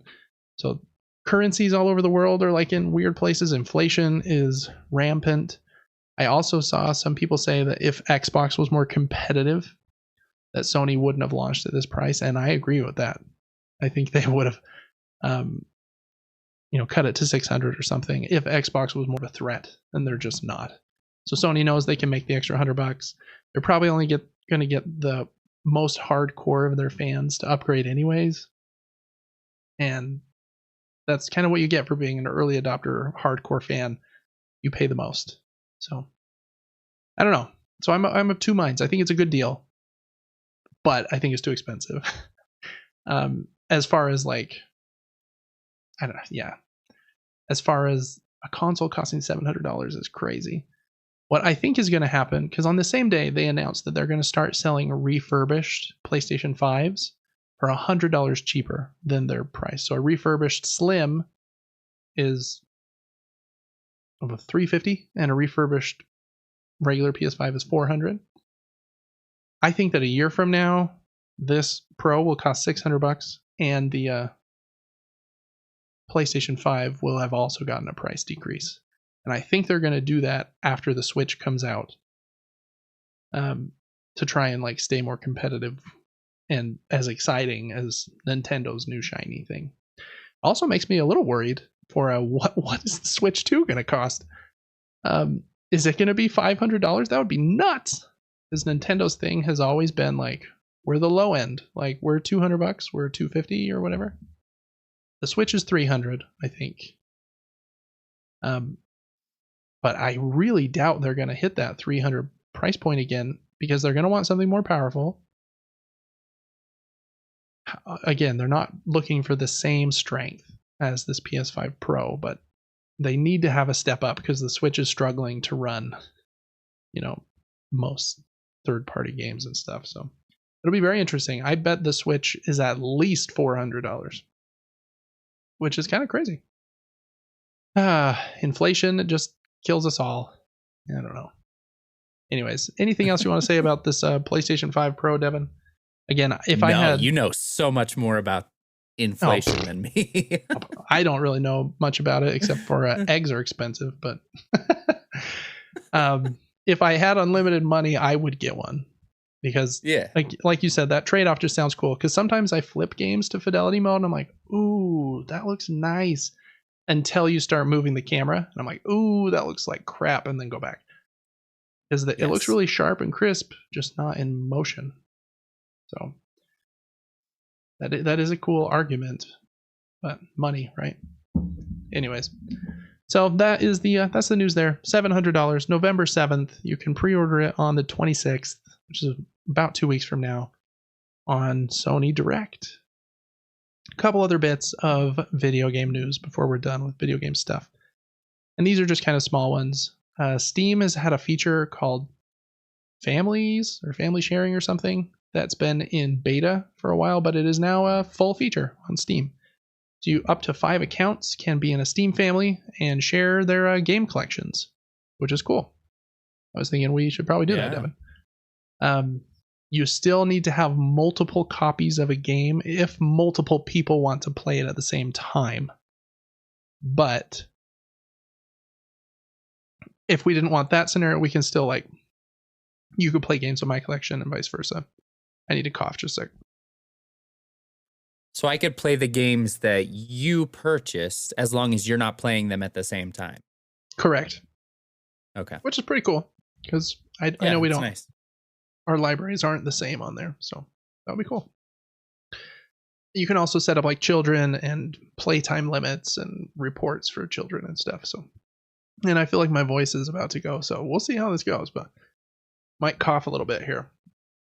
They do have some notes in the support for it. If you leave one Steam family, you cannot join a new one or start a new one for a year. So they don't want people family hopping just to to gain cheat the access. system. Yeah. So you got that year stuff there. So make sure you're only join it with people you really probably your family members with. Okay. So that was just a little quick one there. Bungie has announced that Destiny 2 moving forward is going to have 2 expansions per year, and they're going to be medium-sized. whatever that means. So they kind of put this picture up, said Apollo and Behemoth, and they're like the next 2 years of Destiny stuff with something in summer 2025 and fall 2025. So wasn't the last DLC the end? I think it was supposed to be. It's like the last major one. So I don't really know what's going on. I don't play Destiny, so I don't have a lot of information here, but I'm guessing they want to keep that game alive because it makes them money. And so my guess is the reason they said medium-sized expansion is to lower expectations. Like, hey, these aren't like big, huge story expansions like the ones we used to do, because most of our team is working on Marathon, but we have a small team here that's going to have some medium-sized updates for you, just so everyone doesn't bail from Destiny, would be my guess. Anyways. Last up, this one's kind of weird, but kind of funny. It's PlayStation's 30th year anniversary here soon, and they said they're going to have more to announce later. This is actually kind of funny. This is one of the ways the design for the PlayStation 5 Pro leaked. You see that image on the Square? It's kind of gray in the background. Oh, I do. It's the design of the Pro. I think. Yeah, but it only has one line. Oh wait, it's the one behind the PlayStation logo. Behind the PlayStation logo, there has 3 lines. Yep. So this post came out a couple days before PlayStation announced the marks or anything, so everyone was like, "What the heck's this?" But some guy had leaked the drawing, like a hand drawing, before, so we kind of already knew. But anyways, so they're going to be doing some fun things for the 30th anniversary. They said more is to come, but they announced these 4 things. First one, My First GT. It's a free trial version of Gran Turismo, so you can try that game. Second one, digital game soundtracks are coming to Spotify, Apple Music, and other storefronts. So if you want to listen to the soundtrack for Twisted Metal on Spotify, there you go. Nice. The fourth one, we'll skip the third one for a sec, is a free online multiplayer weekend on September 21st and 22nd. So if you don't have PlayStation Plus, you can get a sample of playing online that weekend. And then the last one, I think, is the coolest, even though it's weird. It's called Shapes of Play. They launch in December. You can pre-order them now on PlayStation's direct website. And there's 3 different versions. Battle is the one in the middle. It's an abstract board game where you're trying to line up 4 different shapes of the same color to win. And kind of like tic-tac-toe, you take turns placing a piece on this grid. There's 2 shapes of each color, so each player has 8 pieces. Just thinking about like the play in my head, it seems like it would end in a draw where neither player wins more often than not, but maybe not. It looks cool though. The pieces are very like glossy and cool looking. But I don't know that as a game that it will be that exciting. It looks like it would be cool on a coffee table. So anyways, that one's $45. It comes out in December like the other 2. The next one is $80. It's called Create. And it's a set of magnetic blocks. I think there's 13 blocks in the set, and you can use them like this, but they also can be rearranged however you want. They kind of magnet together. So you can play with some blocks for $80. Weird thing, but kind of cool looking. And then the last one is called Recharge. And it's a collection of what I'm assuming are stress balls. They say that they are like soft texture touch balls to help you recharge. So those are $35. I think all 3 of them look very cool, but I think all 3 of them are very much like a collector's item. Very expensive for what they are. Come in like a fancy 30th anniversary box. And I think collectors will buy them more than anything. But I don't know, kind of fun for them to do something slightly different for a minute. That is all for video game news. I guess, Devin, of those 3, which would you get? Battle, Create, or Recharge? Probably Battle. Because I could use it as a decoration play at one time. Yeah, I agree. And the Create, one with the blocks. I think my kids would like more, but $80 for those magnet sticks is kind of crazy. All right, board games here. We got one news item that I just wanted to bring up just as a tribute to the Dice Tower. They're, probably the biggest American board game YouTube channel in the world. They have like 350,000 YouTube subs. And this guy, Roy Canaday, on the left there, he's been their producer, I think, for a long time. And he's also on a lot of their videos. He's really, really cool guy, it seems. The board games that he likes don't really align with games that I like very much. But I don't even care that I don't like the same games as him because he's just a cool guy. He designed his first game last year or 2 years ago. It came out, it's called Last Light. And that game's been pretty successful. So he's announced that he's leaving the Dice Tower for other opportunities because Last Light was pretty successful. Last Light's a pretty cool looking game. It's that one you're seeing there, Devin, with the big like orb shaped planets. Kind of look like a lollipop kind of standing there on the board, and those discs on the board spin. It's supposed to be pretty cool, but it's kind of a pricey game. I haven't decided if I want to get it, but I would try it for sure if somebody had a copy. Anyways, just wanted to give them a shout out. And that's the only other board game item that I have this week other than the announcements that we went over at the top. All right, Devin, crowdfunding corner. Hopping into that, we've got, I think, 8 different projects that end between the 19th and the 26th of September, and I think some cool looking ones this week. So excited to look at these. First one, this is a 2-player card game from a designer that I really like. His name is John Cloudis. And I have one of his other games. It's called Omen. I have 2 versions of it, actually. And I think it's a really, really good 2-player card game. And this one is much more unique. Omen is like a lane battler where you have 3 lanes and you're trying to win the lanes, which is a pretty common like head-to-head card game idea. In this one, they say it's like worker placement and area majority and deck building, but you're using cards to do all of those things. So the card you place out as a worker to a spot, which can activate some ability. That ability might let you draw new cards from your deck or put new cards in your deck. And whoever wins the locations, kind of the area majority stuff there, will get some influence. There's also like segments of the board that let you draw cards from your opponent's deck. You can convert like cards from your opponent's deck into converts that come over to your side of the board. And if you get enough converts, then you'll get 1 influence, and whoever at the end of the rounds has the most influence wins. Very minimalist art style. Wanted to give this game a shout out just not only because John Cloudis makes really great 2-player card games, but because he kind of like self-publishes his games too. I think he did have a partnership with Colossal for Omen, but this game and a lot of his other games he publishes himself under this label I think called Small Box Games, and he makes them very quickly because they're already finished. It's going to deliver in November, which most board games when you back them on crowdfunding are like at least a year.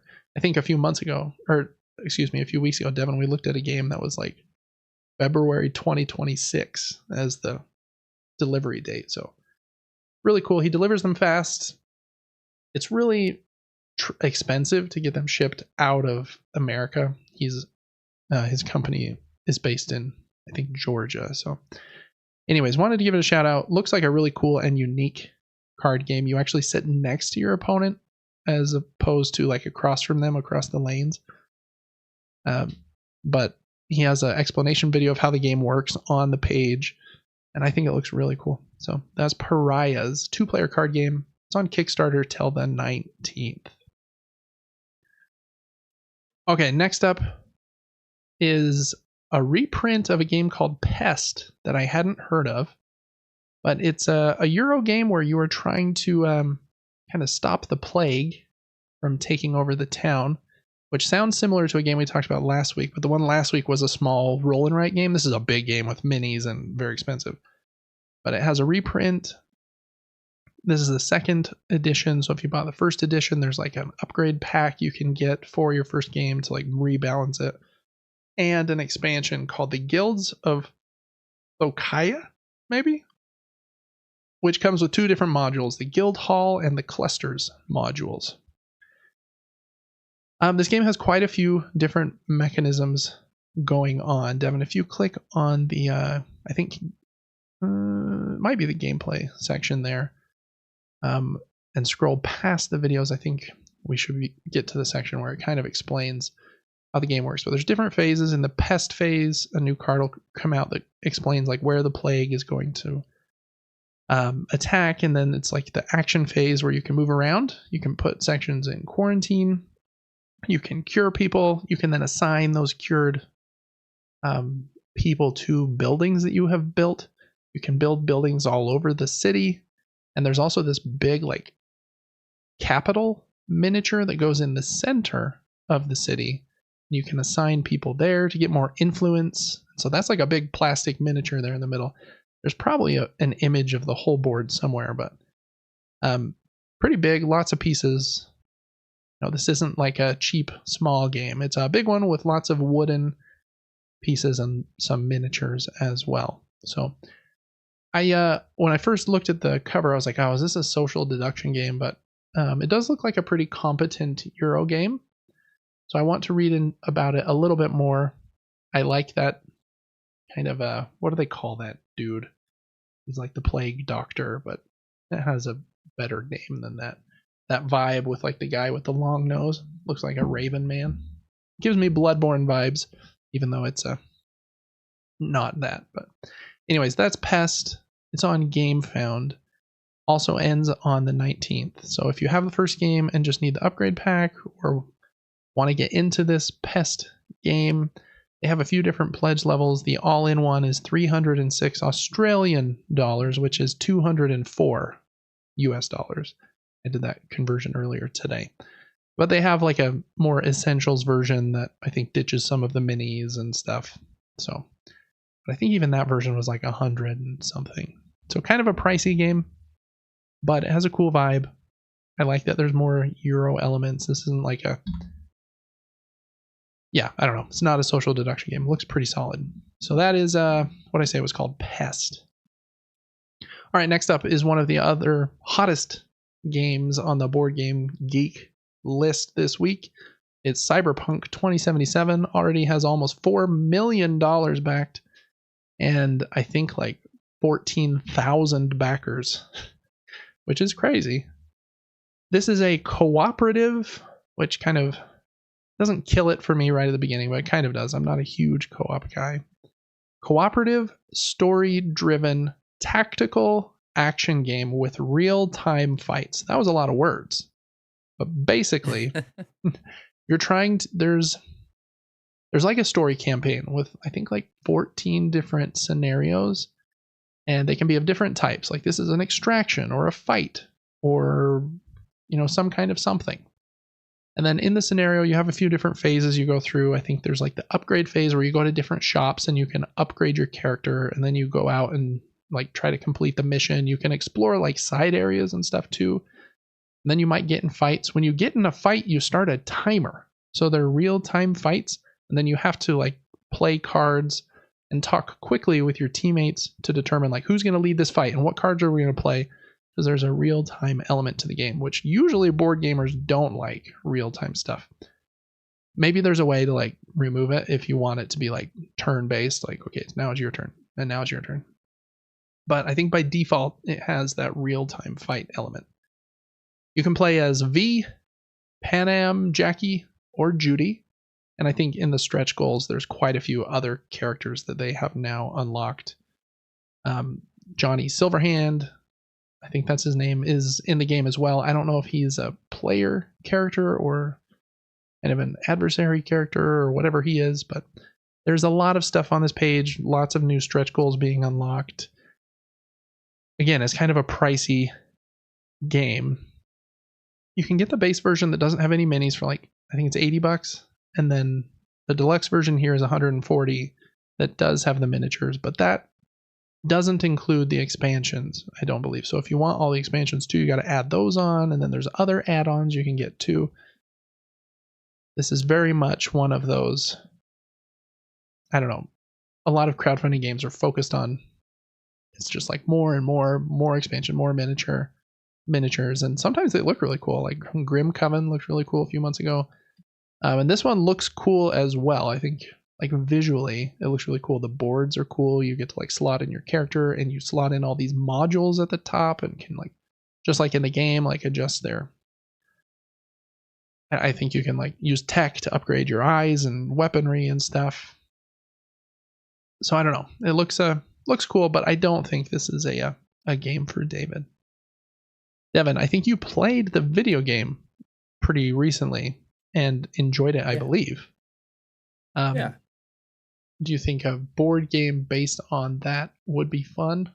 Probably hard to envision. It's hard because board games have so many different mechanics. I don't know that I've ever played a co-op board game in my life. Yeah, I don't have many. I only have a few, so you might not have. I think you played Forbidden Island with me once, where we were trying to get those different parts of that ship before the island sank. It was many years ago, though, so you might not even remember that. Yeah, it could be fun, though. Yeah, it could be fun. It is pretty. After you've completed the story, they have what they're calling an endless afterlife mission generator. So you can generate new missions by choosing a mission category, again, like a fight or an extraction or whatever. And then you can generate new scenarios, I guess. So even though the main story will be done, you can continue doing more scenarios. I do think, like I mentioned, it's story driven. So I think there are segments where you'll stop to like read kind of like a scenario prompt, like, hey, you are approached by this guy, and they're looking like this, and they say this to you. Do you want to A, fight them, B, run away, C, whatever? And then you choose an option, and then there's a skill check, like, okay, you said you wanted to run away, so as long as your movement speed is level 7, you were successful.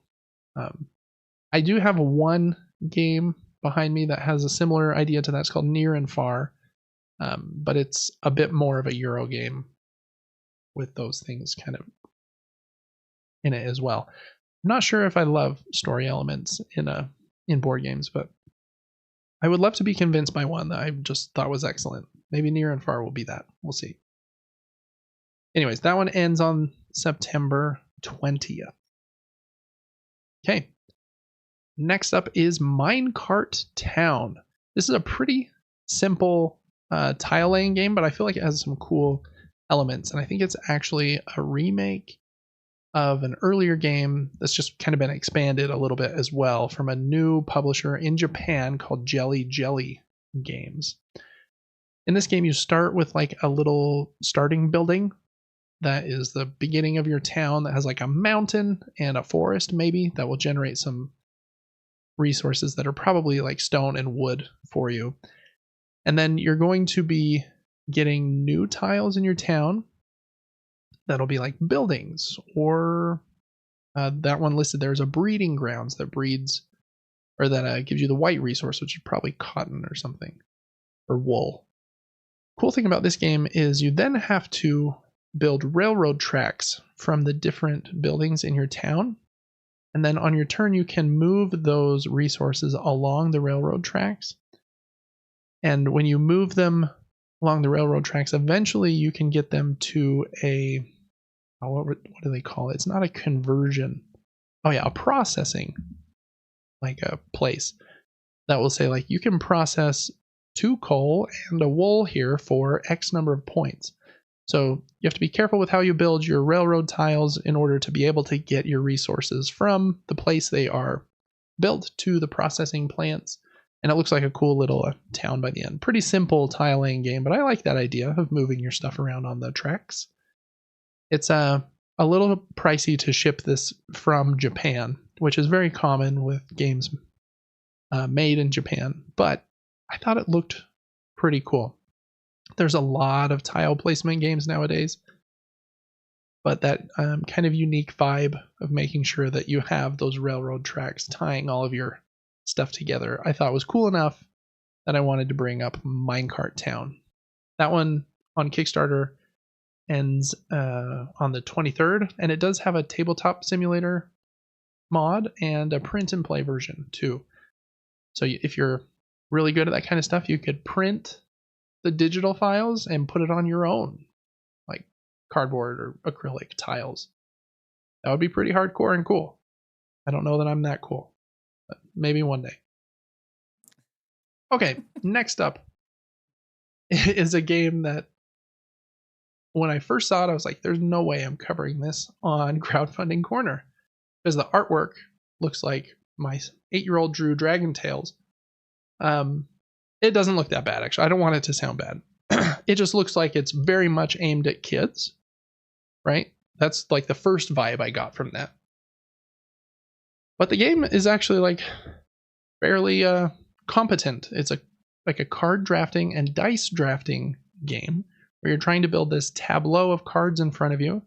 They start on their gray side, and then if you take the correct dice, you can flip them to their blue side, and then where they connect might get you some bonuses, or these cloud tokens that will let you, I think, adjust the die value of the dice that you draft.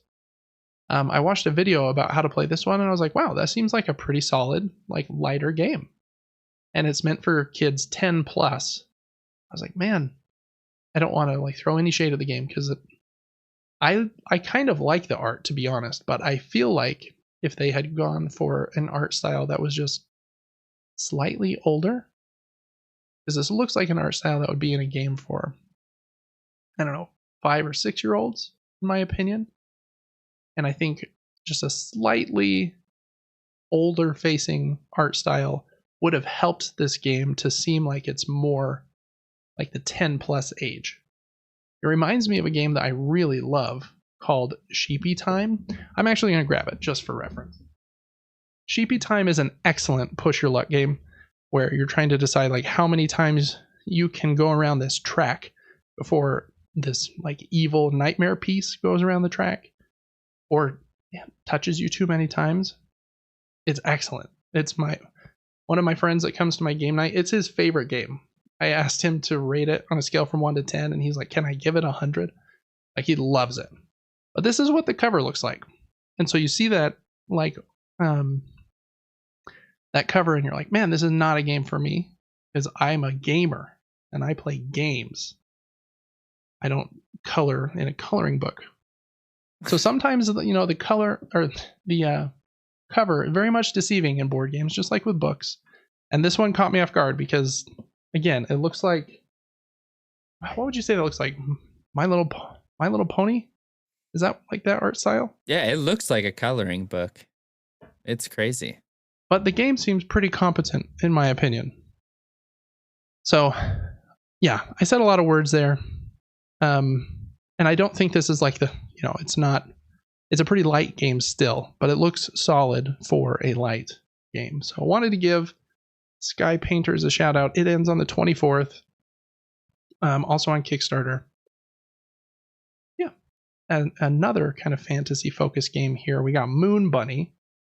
This one's done pretty well. It's already got 110,000 and almost 2,000 backers. This one has 2 different pledge levels, and it looks, to be honest, in my opinion, like a simpler game than the one we just looked at. Again, the kind of the art style can be deceiving here. This one doesn't look like it would be incredibly heavy either, but you have these rabbits. This one's kind of based on, what do they say it's based on?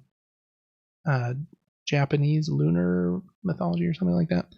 That might be totally wrong, but you move these rabbits along this grid of tiles and take them into your shop. Wow, that P really popped.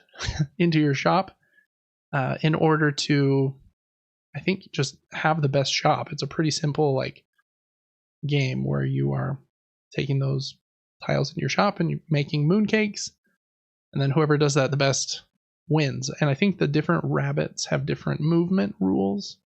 Like one can move in a straight line, one can move in different directions.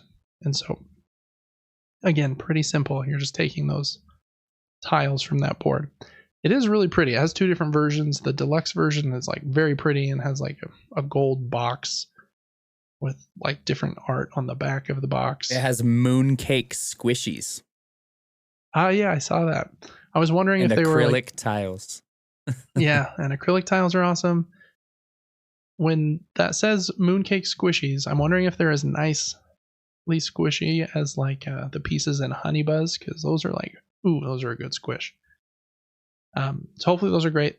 Vibe of this reminds me of this Netflix show that my kids really loved that I can't remember the name of, but it was all about this little girl whose mom died, and then she built a rocket to the moon, and their family had a shop that made mooncakes, and she had a pet bunny.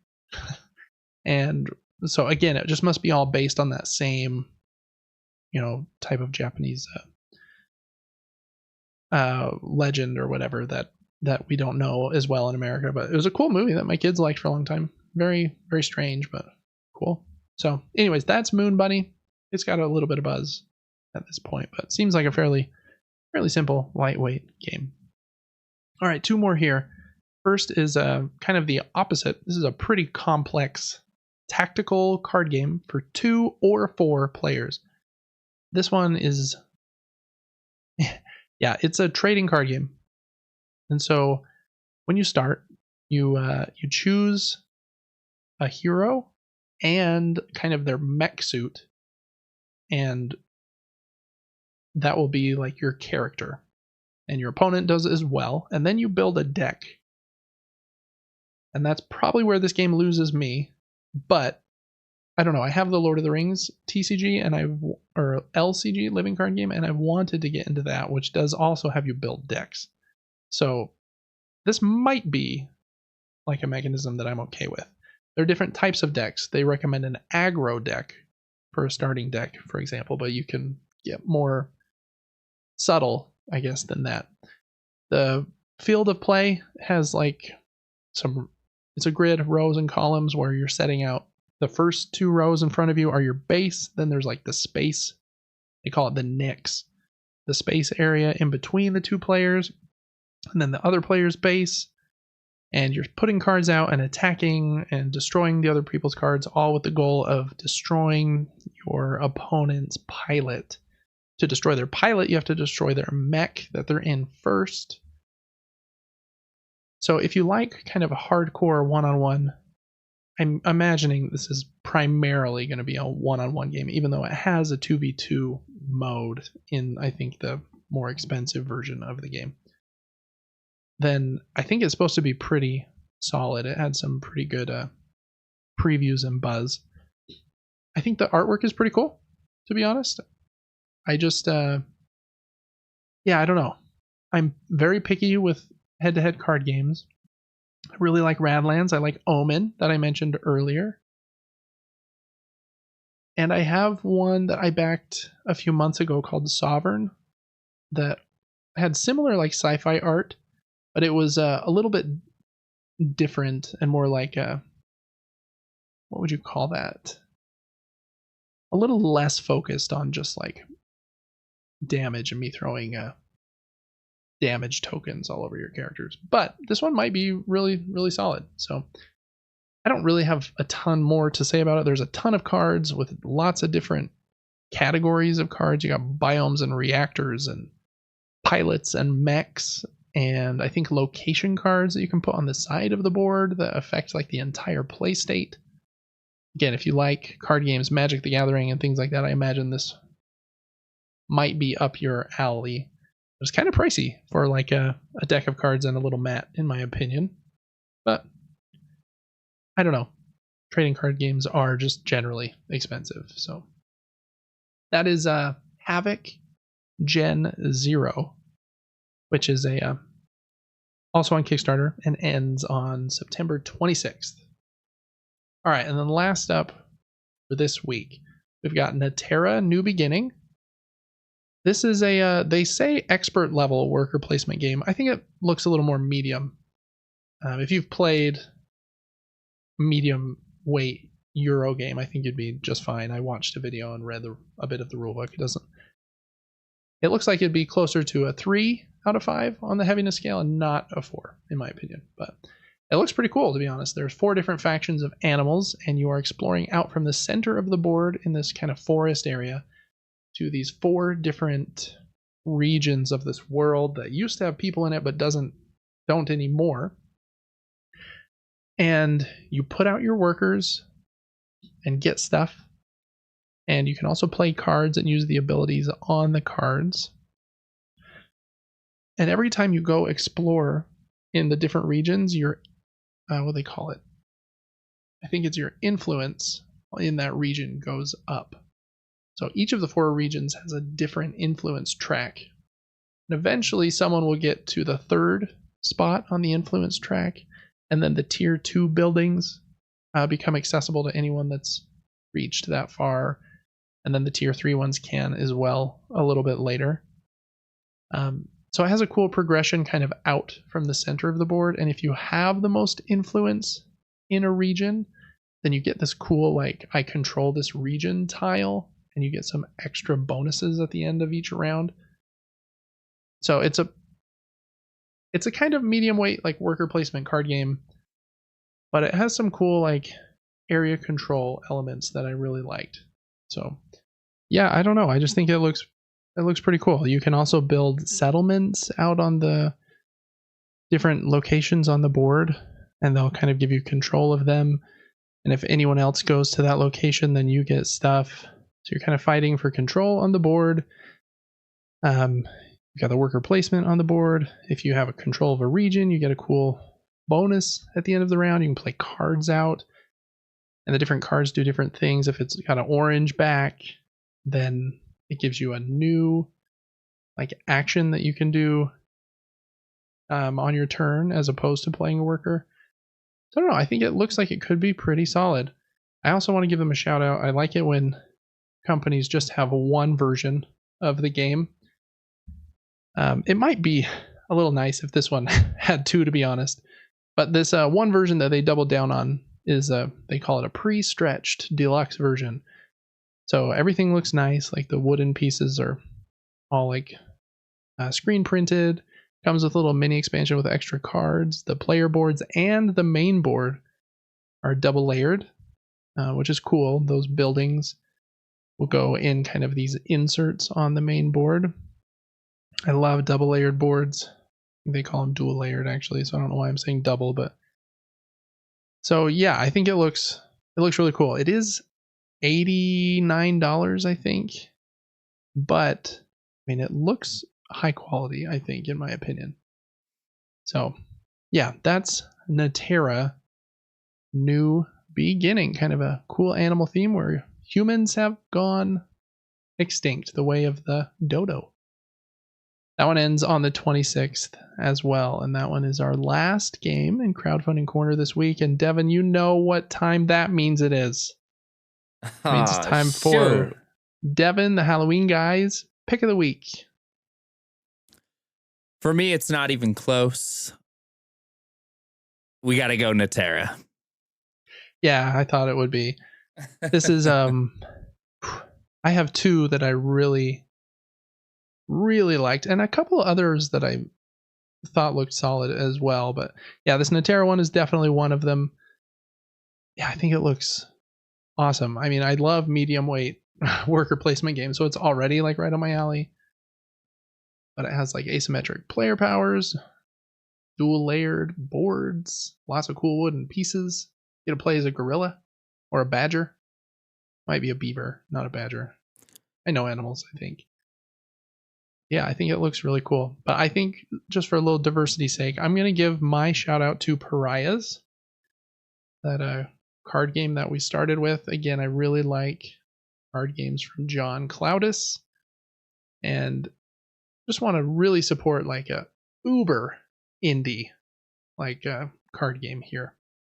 And yeah, his games have like really unique ideas in them. And this one looks like it's off the charts with like crazy ideas, like stealing cards from your opponent's deck as converts, and if you get so many of those, you get a point. And If you win the area majority locations, you get a point, and it's all kind of about becoming the most influential kind of a clan in this government, I guess. But really, it's a card game. But looks really fun.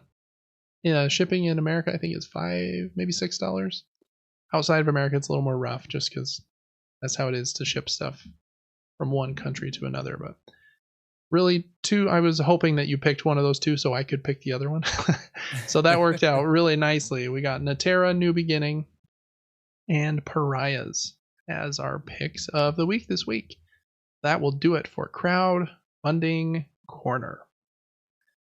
All right, Devin, just to end our show out really quickly, since we're at like 2 hours-ish already, somehow.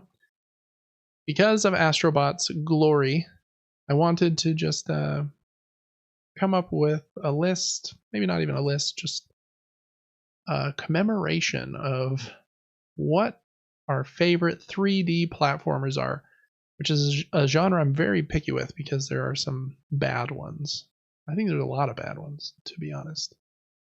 And so I put quite a list here.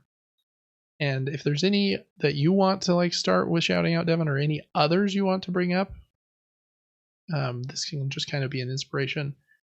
I think I want to see like where Astro Bot will fall when it's all said and done, because these are like mighty high shoes to fill. I guess just kind of, I'll just start with a few, but I think, Mario is the king here, especially in the 3D realm. I think in 2D, then Mario's got a little competition with, Donkey Kong Country and some others, but in 3D, I think Mario wins.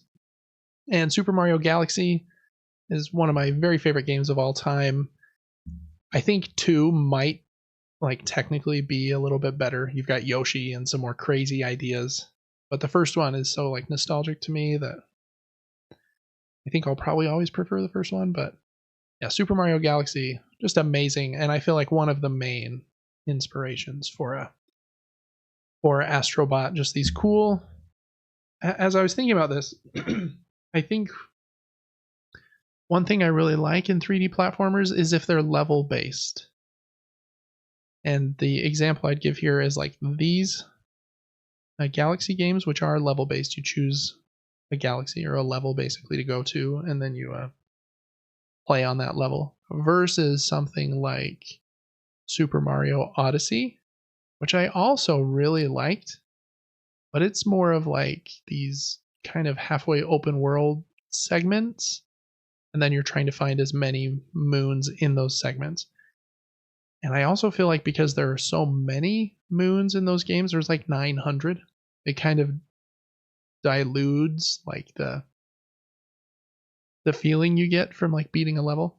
Whereas like in Super Mario, I think Galaxy, I think there's 60, but then if you want to do all the extra stuff, there's 120 total. So that just means there's like 120 levels basically, which is I think great. But then like in Super Mario Odyssey, I'm like, oh, I looked under this bush and found one. And then I drove this remote control car or did some hopscotch for a second. Oh, and I found another moon. So you're just always getting moons. Super Mario Odyssey is pretty great as well, but I like the level-based 3D platformers, I think. Which is why I'm really liking Astro Bot. Have you played Super Mario Galaxy and Galaxy 2, Devin? I'm assuming I've played at least one of them, yes, and I thought it was so cool. Yeah, so good. I have both of them here at my house. I need to play them again. Maybe I'll just do that on our YouTube channel. That it just for no other reason than just for me to play them again. Yeah, I guess other Mario shoutouts really quick before we move on to this one. Mario Sunshine and 64 I also like. I just like Galaxy better. And real big shout out to Super Mario 3D World, which is basically, it's like those games, but you have 4-player co-op. It's like the first game that I was able to play with my wife that she really loved, and teaching our kids how to play video games. Like they loved this game, and it's just so fun to play together. most Mario games, especially 2D ones, are not fun to play multiplayer, in my opinion, because you're just always bouncing on each other and accidentally throwing somebody down a hole. But these do the co-op so well, and just because there's a little more space to maneuver in 3D, like you're not running into each other nearly as much. So really love Super Mario 3D World as well for co-op. Continuing the co-op, I guess real quick before we go to Donkey Kong Devon, Sackboy: A Big Adventure is also a really good one. I really liked it. I wouldn't say it's like S tier, but I would say it's A tier. This was a PlayStation 5 launch game, and I've played through this entire game with my kids as well. And it's very much based on 3D World because you can have 4-player co-op in it. You can actually do online co-op as well. But really fun levels. You've got Sackboy with some weird like objects here. It's showing him with like a boomerang, and you get like a grappling hook and other stuff. They have some really cool levels in this game that are based on music. So there'll be like a song in the background. I think since it's a Sony game, they were able to get like some Sony songs. So I think like there's a Bruno Mars song.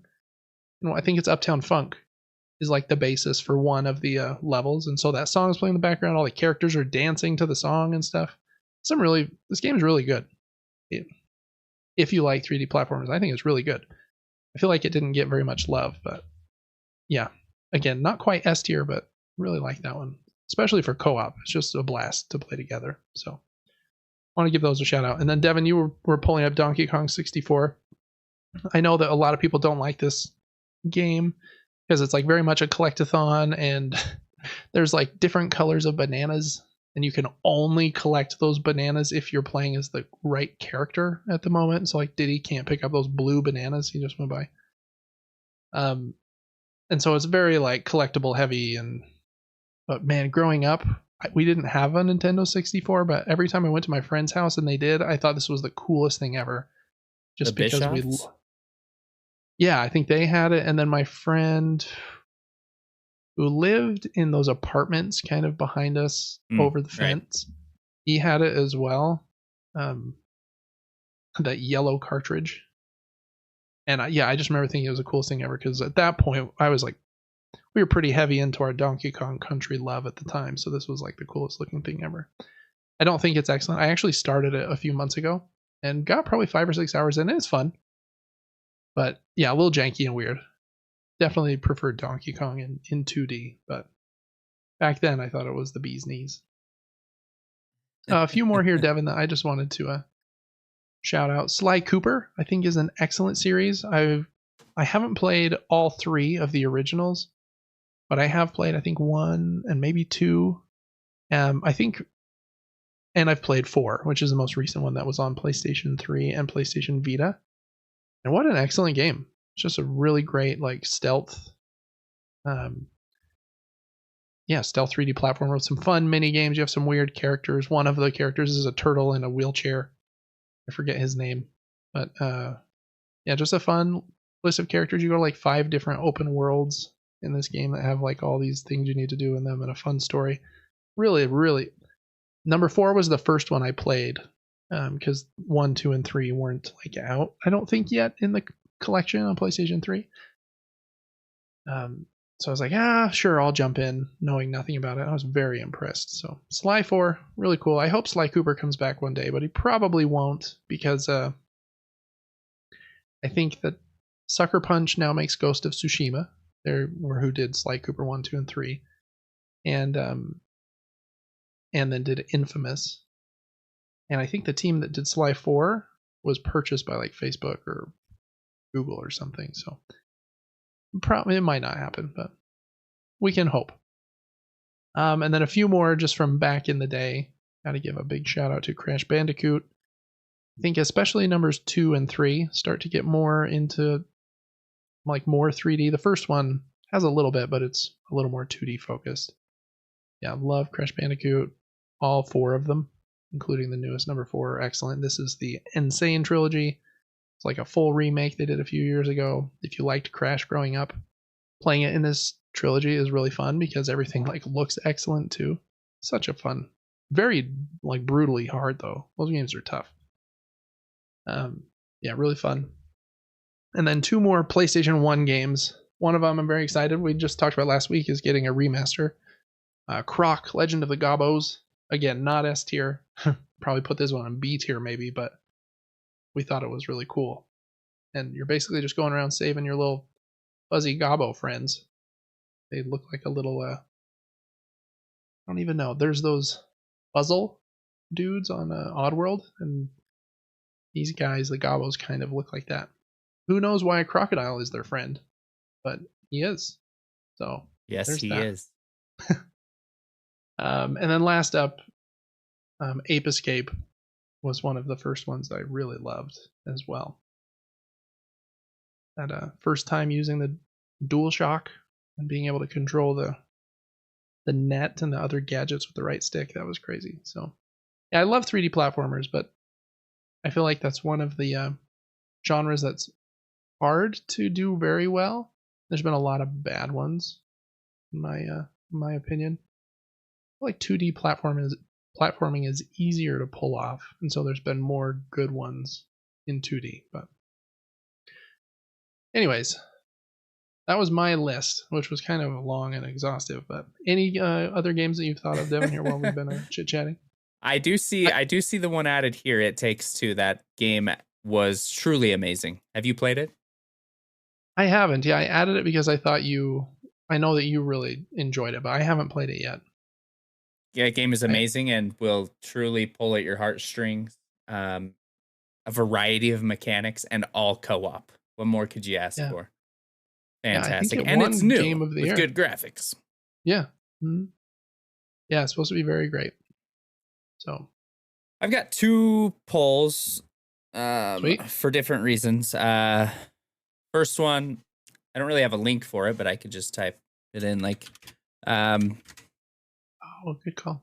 Yeah, I love Gex. This. There was a 3D version of Gex that was I think it's that one there. Hilarious to play. I remember fighting like pumpkins and Frankenstein and and like the Looney Tunes level was funny as well. Yeah, and then you go to like Japan or something and I played a lot of this 3D one and I don't even know where I played it. But like I remember this section right here. Yeah, I think we had it. I think. Oh, okay. That's where I played it then, at home. Yeah. And then my last shout out is a game I didn't even play, but I used to run a sales team and worked with a girl who actually played video games when she was young. And we watched an entire playthrough on YouTube of Banjo-Kazooie. And it might not even have been that amazing, but we watched a lot of the playthrough. Mm-hmm. Or we watched the whole game. And I was like, this was fun. I got to know the story. And I didn't have the pressure of playing it. Yeah. And so... yeah, it's supposed to be great. It was just, again, we didn't have a Nintendo 64, so that one just kind of missed us. Yeah, it's funny. Every game in my life I've played thoroughly. Yeah. Any game that I know I've played thoroughly. And so to watch a playthrough of a game was very foreign to me. But it was a good way to pass the time. Yep, this one was also made by Rare, who made Donkey Kong and Donkey Kong 64. So they knew what they were doing back there with those what would you call those, like character platformers. Mm-hmm. And Banjo and Kazooie are cool characters. I think they're cool looking. And you'll probably remember, having watched the playthrough, there's kind of the joke about how all the characters talk. Like the witch. Oh, they do always do that. Yeah. They talk really weird. Yeah, that one's supposed to be great. My favorite of your polls, I mean, it's hard for me because Mario, Donkey Kong, and all of them are so nostalgic, but Crash Bandicoot has this place. Yeah. The way that you exit and enter levels, the secret bonus levels, Crash Bandicoot is fan-freaking-tastic. Yeah. I feel like the third one, like most, like shocked us growing up, because it had like, all of a sudden you're on the motorcycle level, and then you're on the airplane. And then the dinosaurs chasing you or whatever. So it was just like a little wackier and felt a little more 3D. But I think all three of them are excellent. I kind of feel like the first one might just be like I don't know. I like all three of them. First one's definitely the simplest and shortest. But yeah, 3D platformers, they're fun. We don't get a lot of them nowadays, though, other than Mario. So I hope that Astro Bot will be like a new franchise for Sony. It seems like it's going to be, just based on how incredibly well it's been received. But we don't know yet like how much it's sold. Maybe people don't want to buy at full price a 3D platformer, and if that's the truth, I would be very sad. But I hope that it's sold 10 million copies already, but I don't think it has. So we'll see. All right, Devin. Well, that was a fun ending segment. That's going to do it for episode 24 of the Super Game Brothers podcast. Thanks so much for listening and watching, everybody. Make sure to check out the rest of our stuff on our YouTube channels, Super Game Brothers and Gaming Top Down. Check us out on Patreon. That's patreon.com/supergamebrothers. And make sure to join our monthly giveaway. I think that's it for the housekeeping, Devin. So I need to get you out of here so you can go to bed, since somehow it's already midnight. And yeah, we'll have a good Thursday tomorrow. So until next time, have a good one.